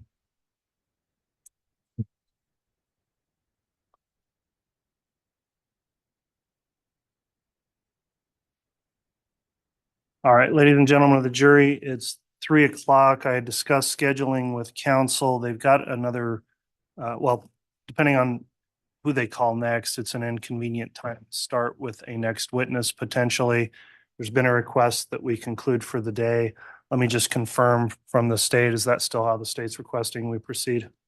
Yes, Your Honor. Thank you. All right, and I know the defense is fine with that as well. So that is going to conclude our trial evidence for today. We'll start again with trial tomorrow.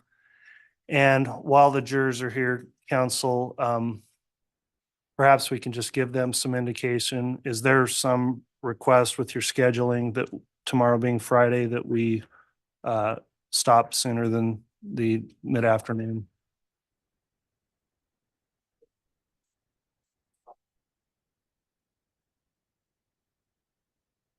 The state's fine with that as well. We do have some witnesses coming in from out of town, so we're hoping to be able to get through them rather than hold them over the weekend.